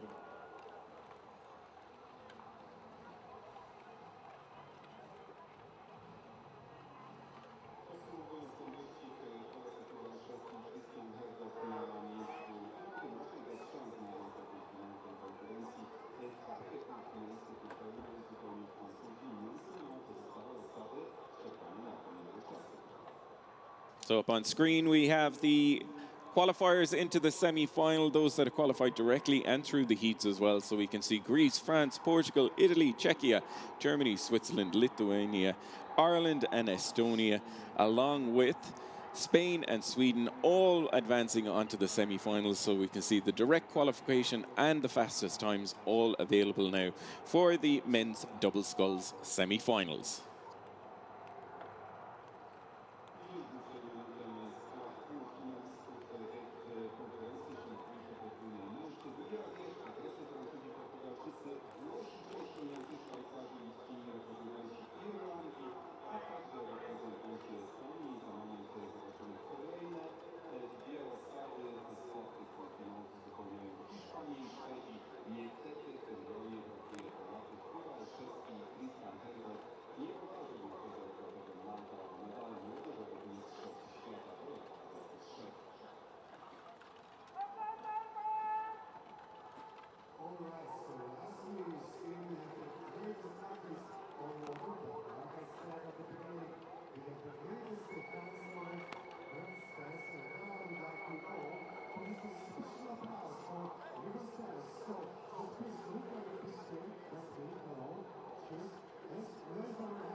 Germany, New Zealand, Spain, advancing.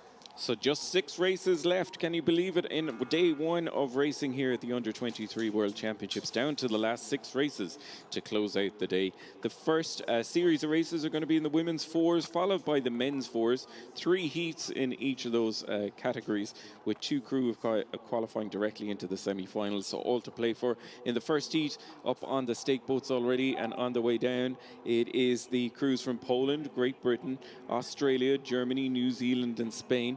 They're gone through about 100 metres or so. Early leaders, it looks like the Great British crew at the moment leading it out ahead then of New Zealand, Spain, Germany and Poland. Absolutely nothing separating the first few crews. All of them up in the 40s, so they're still very much in their start paces, coming through 250 and settling in now to their race pace. Great Britain doing all the running out at the lead at the moment. Right beside them in second place, though, it's New Zealand, in lane 5. They look like the 1 and 2 at the moment, and then stretching back to Australia, Germany, Spain and Poland, but just 1 boat length separating them through the first few hundred, all to play for. Już tylko 6 wyścigów pozostało do zakończenia pierwszego dnia zmagań w ramach Mistrzostw Świata do 23 na torze rekordowym Markach Poznaniu. Przed nami można powiedzieć, że blok zmagań w sztuczkach bezsternikowych, bezsterniczki kobiet. Tutaj 3 wyścigi eliminacyjne. No i już w tym pierwszym spore emocje z punktu widzenia polskich kibiców, bo na torze pierwszym widzimy biało-czerwoną osadę w składzie Kinga Stałęga, Zofia Śmigielska, Zuzanna Mada i Julia Hakowian. No i liczymy oczywiście na to, że nasze panie zameldują się w półfinale tej konkurencji. Bezpośrednio wywalczą 2 najlepsze osoby z każdego z biegów eliminacyjnych, a 6 kolejnych zakwalifikuje się z czasami. No i mamy wielkie nadzieje, wielkie oczekiwania wobec tego, że właśnie Polki w tej grupie się znajdą, choć początek tego wyścigu niezbyt udany z punktu widzenia naszych wisiarek, bo biało-czerwone po 500 metrach na ostatnim 6. miejscu, choć straty do rywali stosunkowo niewielkie na prowadzeniu zwycięstwie, a Polki klasą donik nieco ponad 3 sekundy. To bez wątpienia dystans, który można jeszcze odrobić. So they're starting to stretch out a little bit here. Great Britain led it through the first 200 metres. They push on, but they're taking the New Zealand crew. These two starting to open up a little bit of clear water from the chasing pack of Australia, Spain, Germany and Poland. And the person with the birth view to tell us how it's going here is Andre up at 1,000. Well, last year we saw a lot of the crews that we see before us. The weight of expectation, well, that's on Team GB, returning gold medalist with just 1 returning athlete from that crew. That's Jessica Martin in the middle of the boat. New Zealand were the silver medalists. They have Madeline Parker returning. And Australia, the bronze medalist, with a new crew, albeit a formidable one. They have Remy McKay in 3-seat, daughter of the Orsum foursome, Mike McKay, but she's out here writing her own story. In the mix still, green and gold just starting to trail slightly behind as we see Germany poke their nose into it. GB holding on, New Zealand across the line second, and it is Deutschland currently running third. Na środku na razie na ostatnim miejscu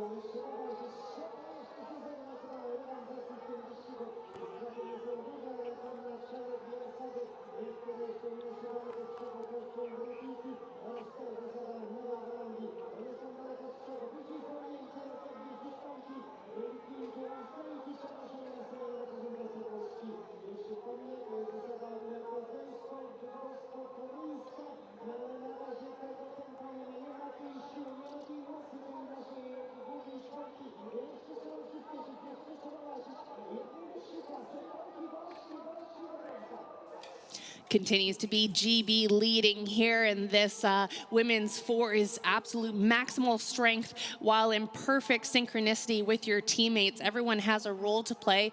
Stroke pair laying down the rhythm for the engine room in the middle of the boat. Bow or second seat usually making the calls, taking a look out of the boat and deciding what's that traffic light saying. GB is looking very strong at the front there. As mentioned, Jessica Martin returns. Ellie Kate Hutchinson comes from the World Championship 8. Madeline Greenstock, she won a team national title in her first year at Stanford. And Imogen Cabot was in the 4th seed of the Yale crew that claimed their varsity 8 event at the NCAA. So phenomenal talent in this as in other boats. And this is showing on the water here in this first race. Closest continues to be the Kiwis, running right behind them there and looking across the rest of the crew. And now the Gulf starts to open up a little bit. Spain running third now, or pardon me, fourth now, as Germany slips back to about 25 meters. Let's take a look at the stroke rates as they come through. About all crews up at a 37 or 38 strokes per minute, although Team GB down at a 35, and that really tells us that they're getting their power through length and power rather than just going for the ratio, Richie. So looking good and in control for Great Britain, allowing them, as he said, to take that rate down and look left and right. They know there are squeezes and pushes coming on from the chasing pack from Germany and New Zealand. I think they'll be quite happy to hold off the challenge that's coming from New Zealand. It looks like they're coming under increased pressure from the German crew. They made a decisive move coming through the 1,000-meter mark, moving from 5th into 3rd, and now coming up to put increased pressure on New Zealand in the run-in towards the finish. GB power on again. They're starting to take the rate up a little bit now to react to the chasing pack that's there. Looking good for GB. It's all about who's going to get the qualifying spot between the chasing pack of New Zealand and Germany.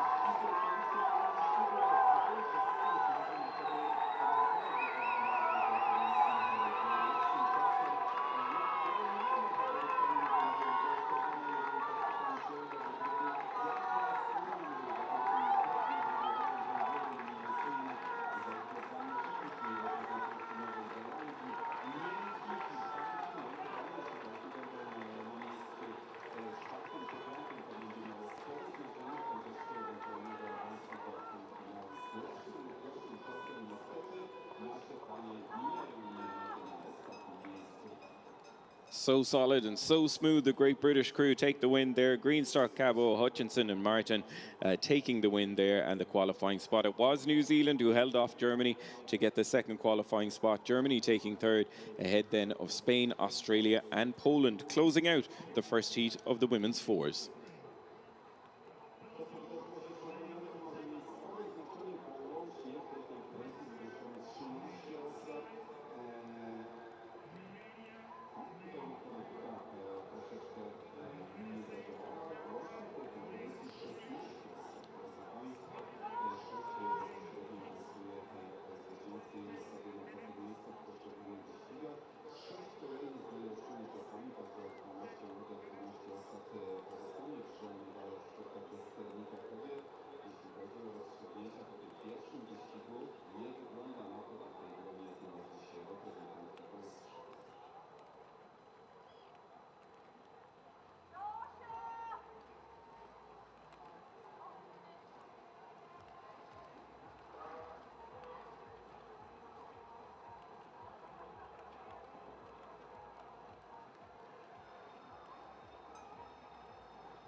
So the second heat of the women's fours is already on its way down to us now between Chile, Switzerland, France, Paraguay and Denmark.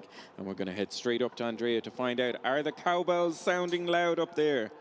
I can't hear them just yet, but Swiss are certainly doing everything in their power to give the cowbells an opportunity to ring. Currently running second, perhaps even third, neck and neck with France. But Chile, out of lane one, right now in first place, as they have since go. So looking really strong here, but again, early stages of the race, as we can see them making their way up to the 1,000 meter. At the 1,000 meter is usually where we see some race calls, some changes being made and the field starts to expand.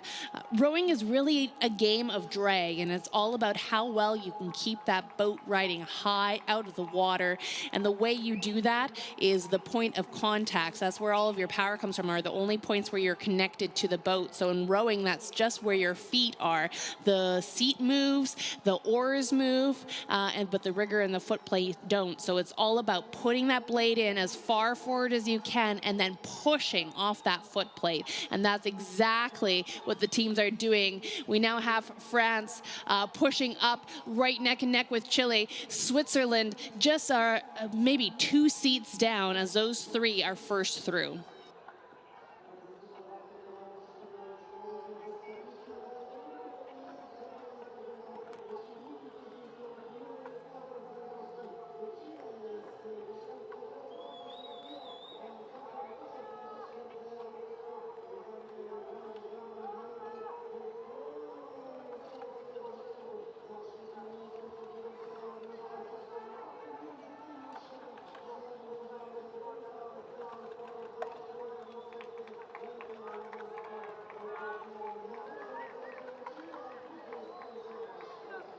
We've talked before of the power of fourth place and how that stokes the fire. France was fourth last year, and the stroke pair from that crew has returned to round out a pretty powerful group here. So joining them, we have Fleur, who won bronze in the pair last year.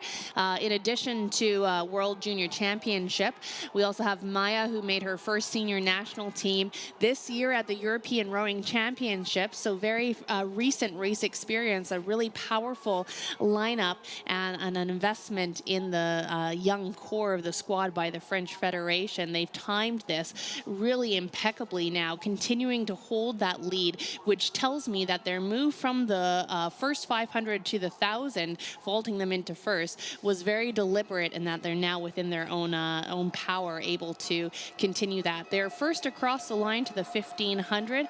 We'll take a look here. It is Switzerland running second, about 5 seconds behind, and right next to them, barely 0.2 of a second, is Chile. So we're going to expect a good battle between Chile and Switzerland.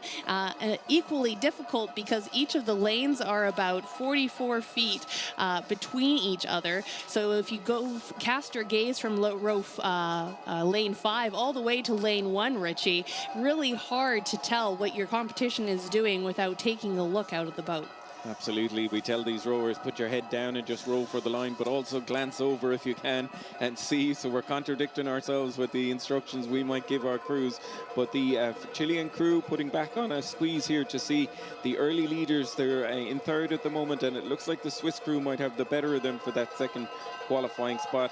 No doubt about the leaders. The French crew in third place coming through 500, but they moved into first place and they hold on to the lead here in the run into the finish. They are back with clear water back to the Swiss, and the Chileans in third.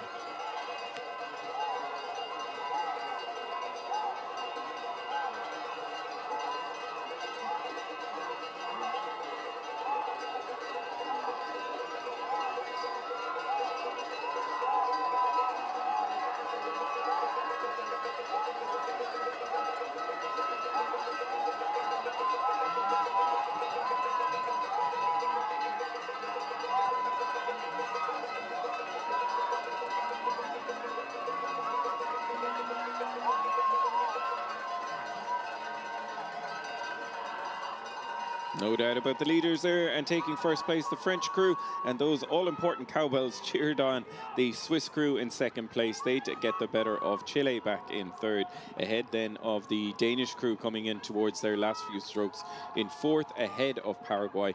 And this will close out the second heat of the women's four. So from the first heat, Great Britain and New Zealand qualifying directly, and in the second heat, France and Switzerland doing what needs to be done.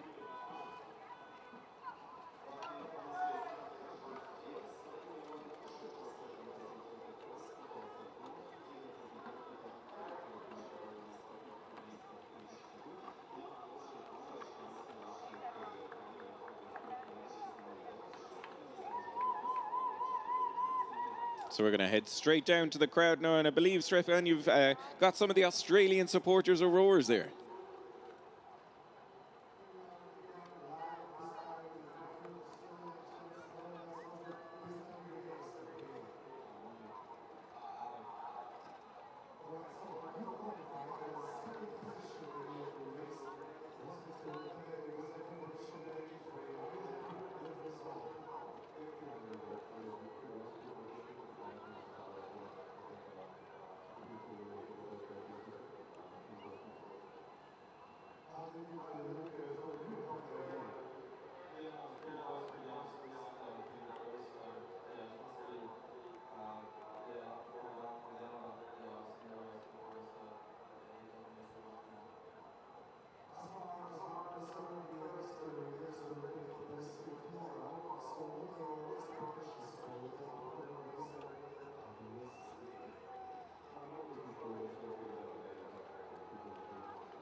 Thank you, Stefan. Great to hear some of the athletes and find out how they feel about their racing there. Lots more to come over the next few days. We're moving on now with the third heat of the women's four. Already come up on the halfway mark, and we're going to check in with Andrea. Well, the American teams have positioned themselves at the 1,000 meters, and I can hear them across the lanes here cheering on, and well so, because USA in second place, Romania currently running first here, and really excited to see a women's four event, because women were not actually allowed to row at the Olympics until the 1970s, and it wasn't until 5 decades later, with the women's debut of the women's four back in Tokyo, that we finally achieved gender equity.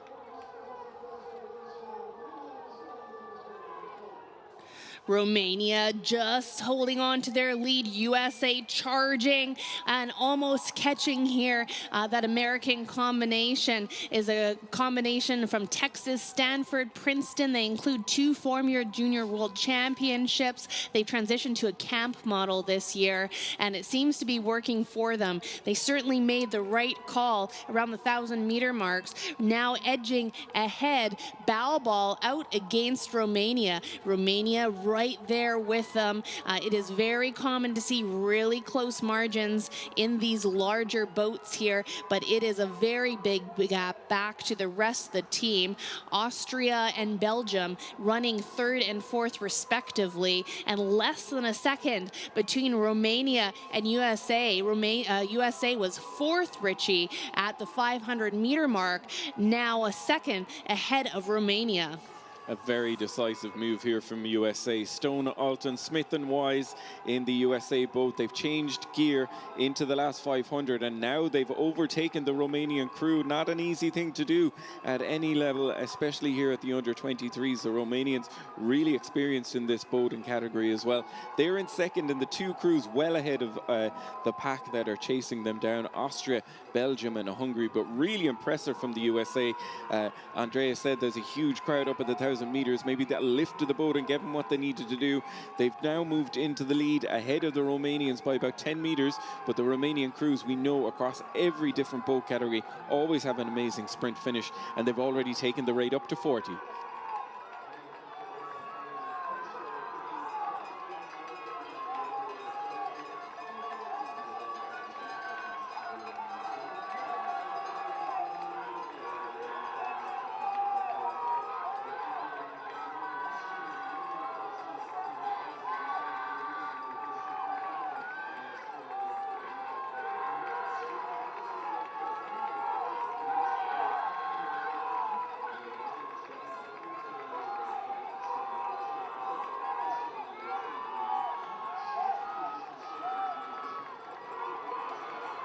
Really fantastic race plan there from USA. They take the win, moving from fourth in the first quarter of the race into second, and then in the last few hundred meters moving into the lead. So they take the win ahead of Romania in second place. These two crews advancing directly onto the semi-final. It was a lot of clear water, then back to Austria in third, ahead of Belgium in fourth, and Hungary in fifth place. Closing out the women's fours race. Really impressive stuff there from USA.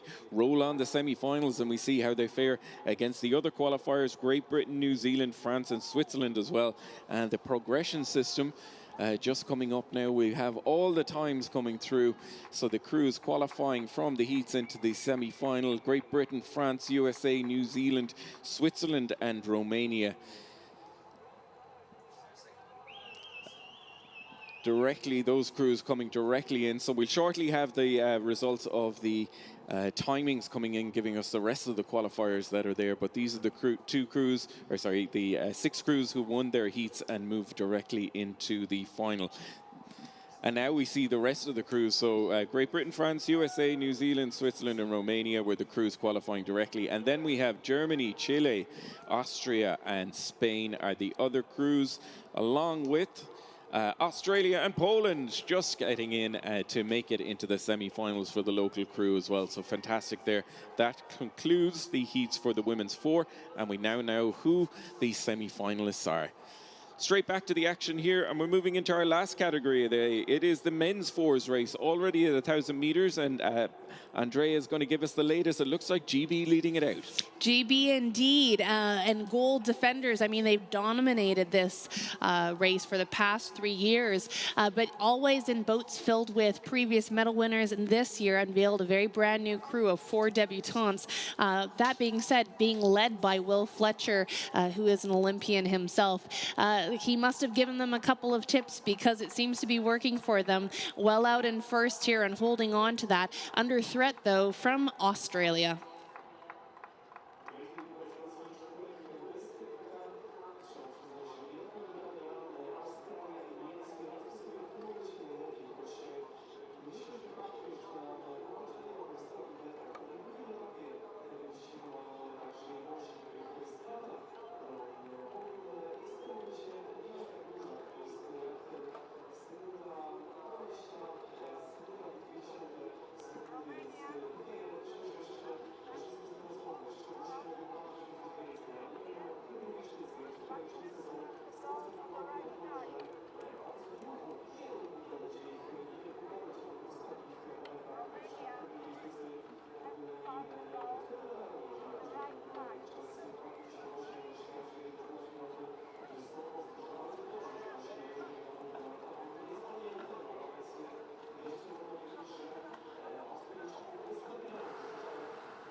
and perhaps perfect or poetic that Australia is in the second place position, having won silver the last 2 years. I think if there's anything I've learned from talking to the Australians is that they're not keen to settle for always the bridesmaid, never the bride, and they have their eyes firmly set at the middle of the podium this year. Also a new crew as well, although domestically very talented as well, with plenty of national champion wins in the boat.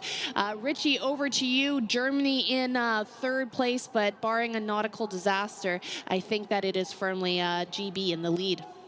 Yeah, they're looking in full control here from the very first stroke. They've let it out, and they've continued to push away from the rest of the crews there. Australia doing their best to stay in contention. 3 seconds separating them coming through 1500 down into the last quarter here. Lots of support as well. It's great to see the grandstand so full. And not only that, one of the lovely things we like about this Poznan course is that the warm down area is right into the 250.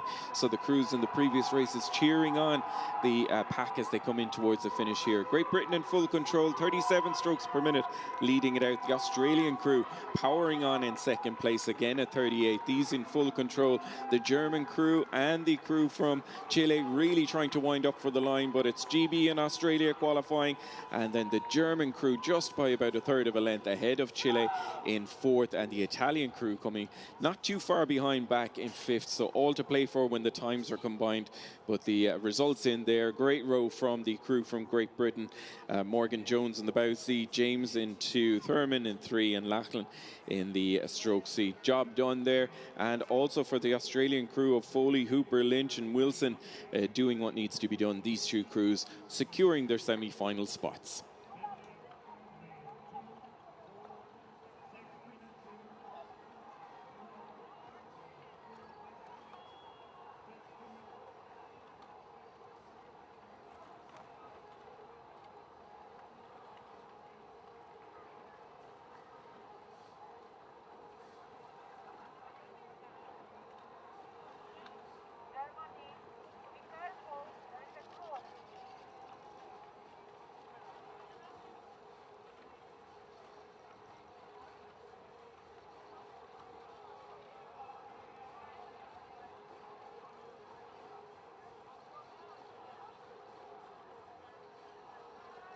So we have 2 races to go to close out day 1 of the 2025 Under-23 World Championships. It's the second heat of the men's for a 4-boat race with 2 crews to qualify into the semi-final. Lane 1, Romania. Lane 2, Ireland.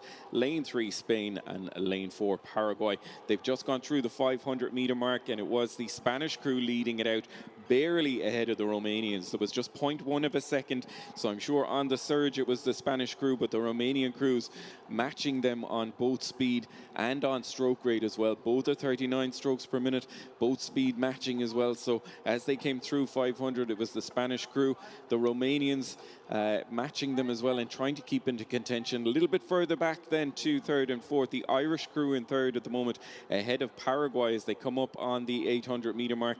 And I have to say, very little between the 2 leading crews here, Andrea, and the Romanian crew, but the Spanish look like they're leading it out.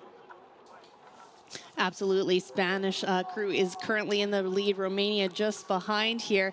That Spanish crew is really interesting story. They seem to have sent up the bat signal and reunited their 2021 U19 gold medalists from the Coxless 4, despite the fact that all the athletes had gone on to other crews, raced in other venues. So they are reunited here, and perhaps by their powers combined, they'll find yet another goal to add to their collection. Right behind them, Romania, interestingly, not doubling up into the men's 8. Plenty of talent in that boat as well, with 5 junior medals and 5 U23 medals behind them. Ireland, about half a boat behind here, and that rounds out a top 3.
Romania continuing to outrate Spain and running neck and neck alongside as they move through all the phases of the stroke. So the catch, the drive, the finish to the recovery.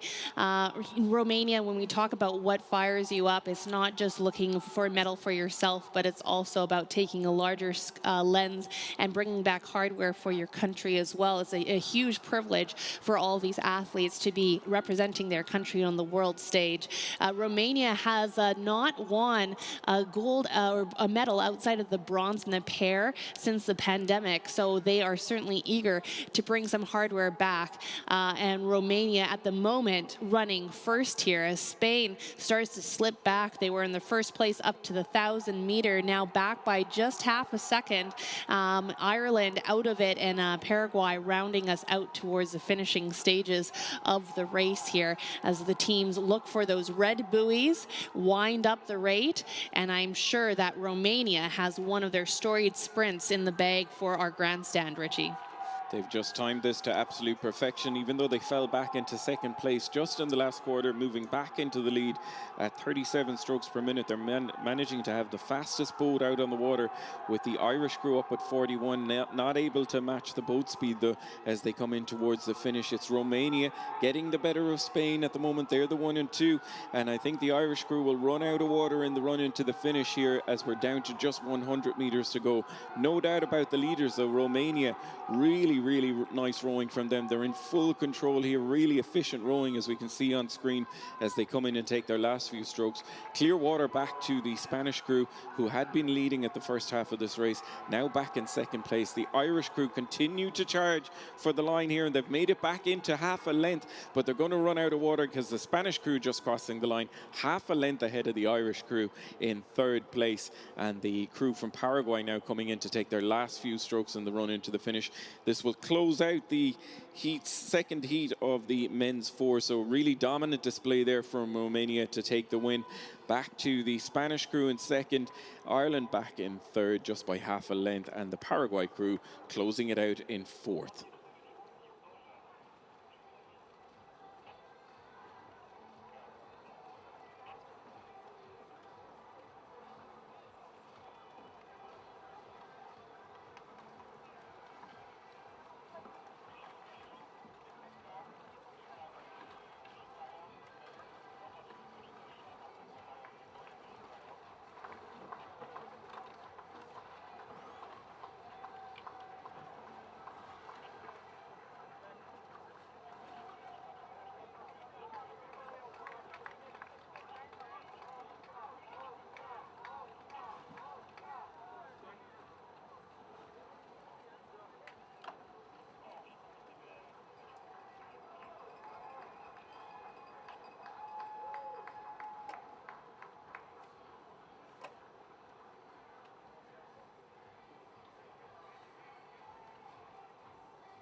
So we're down to our last race of the day. Can you believe it? 24 races being closed out for day one here at the Under-25 World Championships for the Under-23s. The last heat of the men's 4 underway, and leading through the 500 were United States of America, but they weren't having it their own way because the Polish crew were very much in the mix, and we're going to check in now with Andrea to find out the latest. Well, I'm sure that Pavo will be able to give us the scoop, but I'll tell you the lay of the land as it is, and it is USA out in front here. They have two from their men's 8 who won their 5th consecutive silver last year, but haven't had a medal in this event since 2013. Well, they are an absolute time zone ahead of everyone else with about 2 boat lengths of open water to the chasing Polish crew. The bookends of the USA boat, Lyle Donovan and Ryan Markin, are both making their debut from the University of Washington. But Pavo is going to tell us all about that all-important second position, the red and white of Poland.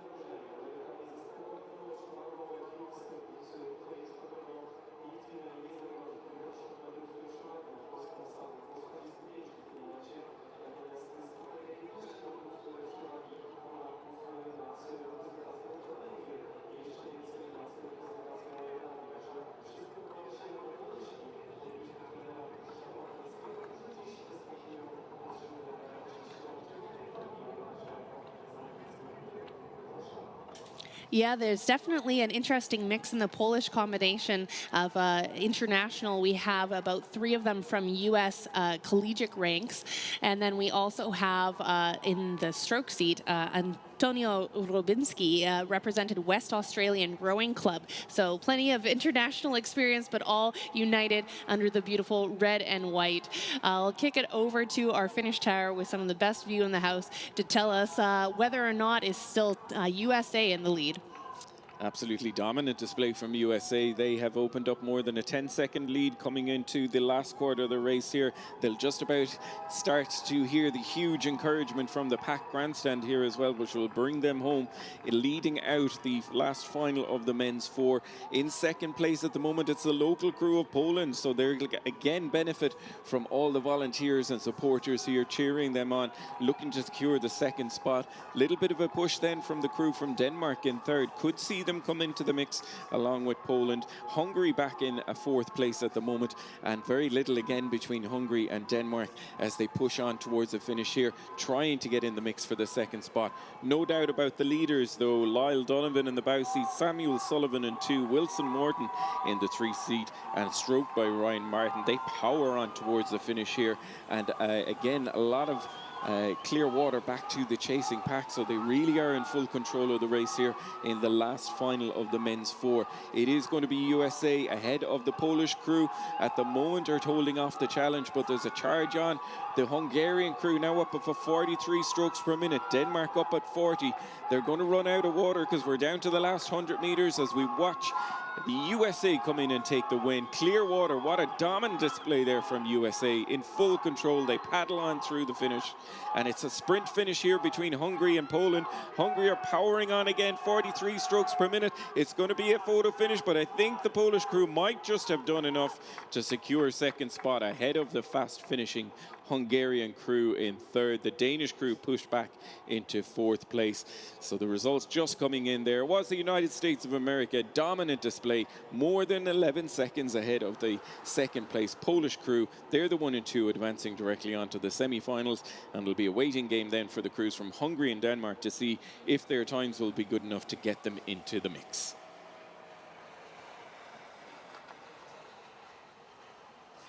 And we already have the results here for the men's 4 qualifiers. Great Britain, Romania, USA, Australia, Spain, Poland, Germany, Ireland, Hungary and Chile, along with the crews from Denmark and Italy are the ones making it into the semi-finals. So that gives us our lineup now for the men's 4s closing out today's racing. All those results, of course, available online.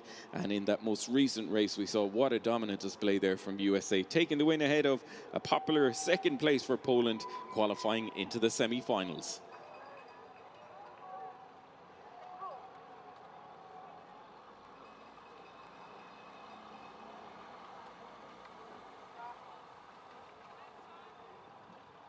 So what a fantastic day one we've had here at the World Rowing Under 23 Championships on the beautiful Lake Malta here in Poznan. A very exciting debut for the PR3 singles. Great to have them in the mix. They kicked us off, and then we were followed with very close racing, a lot of photo finishes, and a waiting game then for the crews that didn't get the automatic qualifying spots, having to see how their times would fare to get them in the mix. And all those results now available, and we know who's moving on to the semi-finals. Fantastic series of races to kickstart day one of the Under 23 World Championships.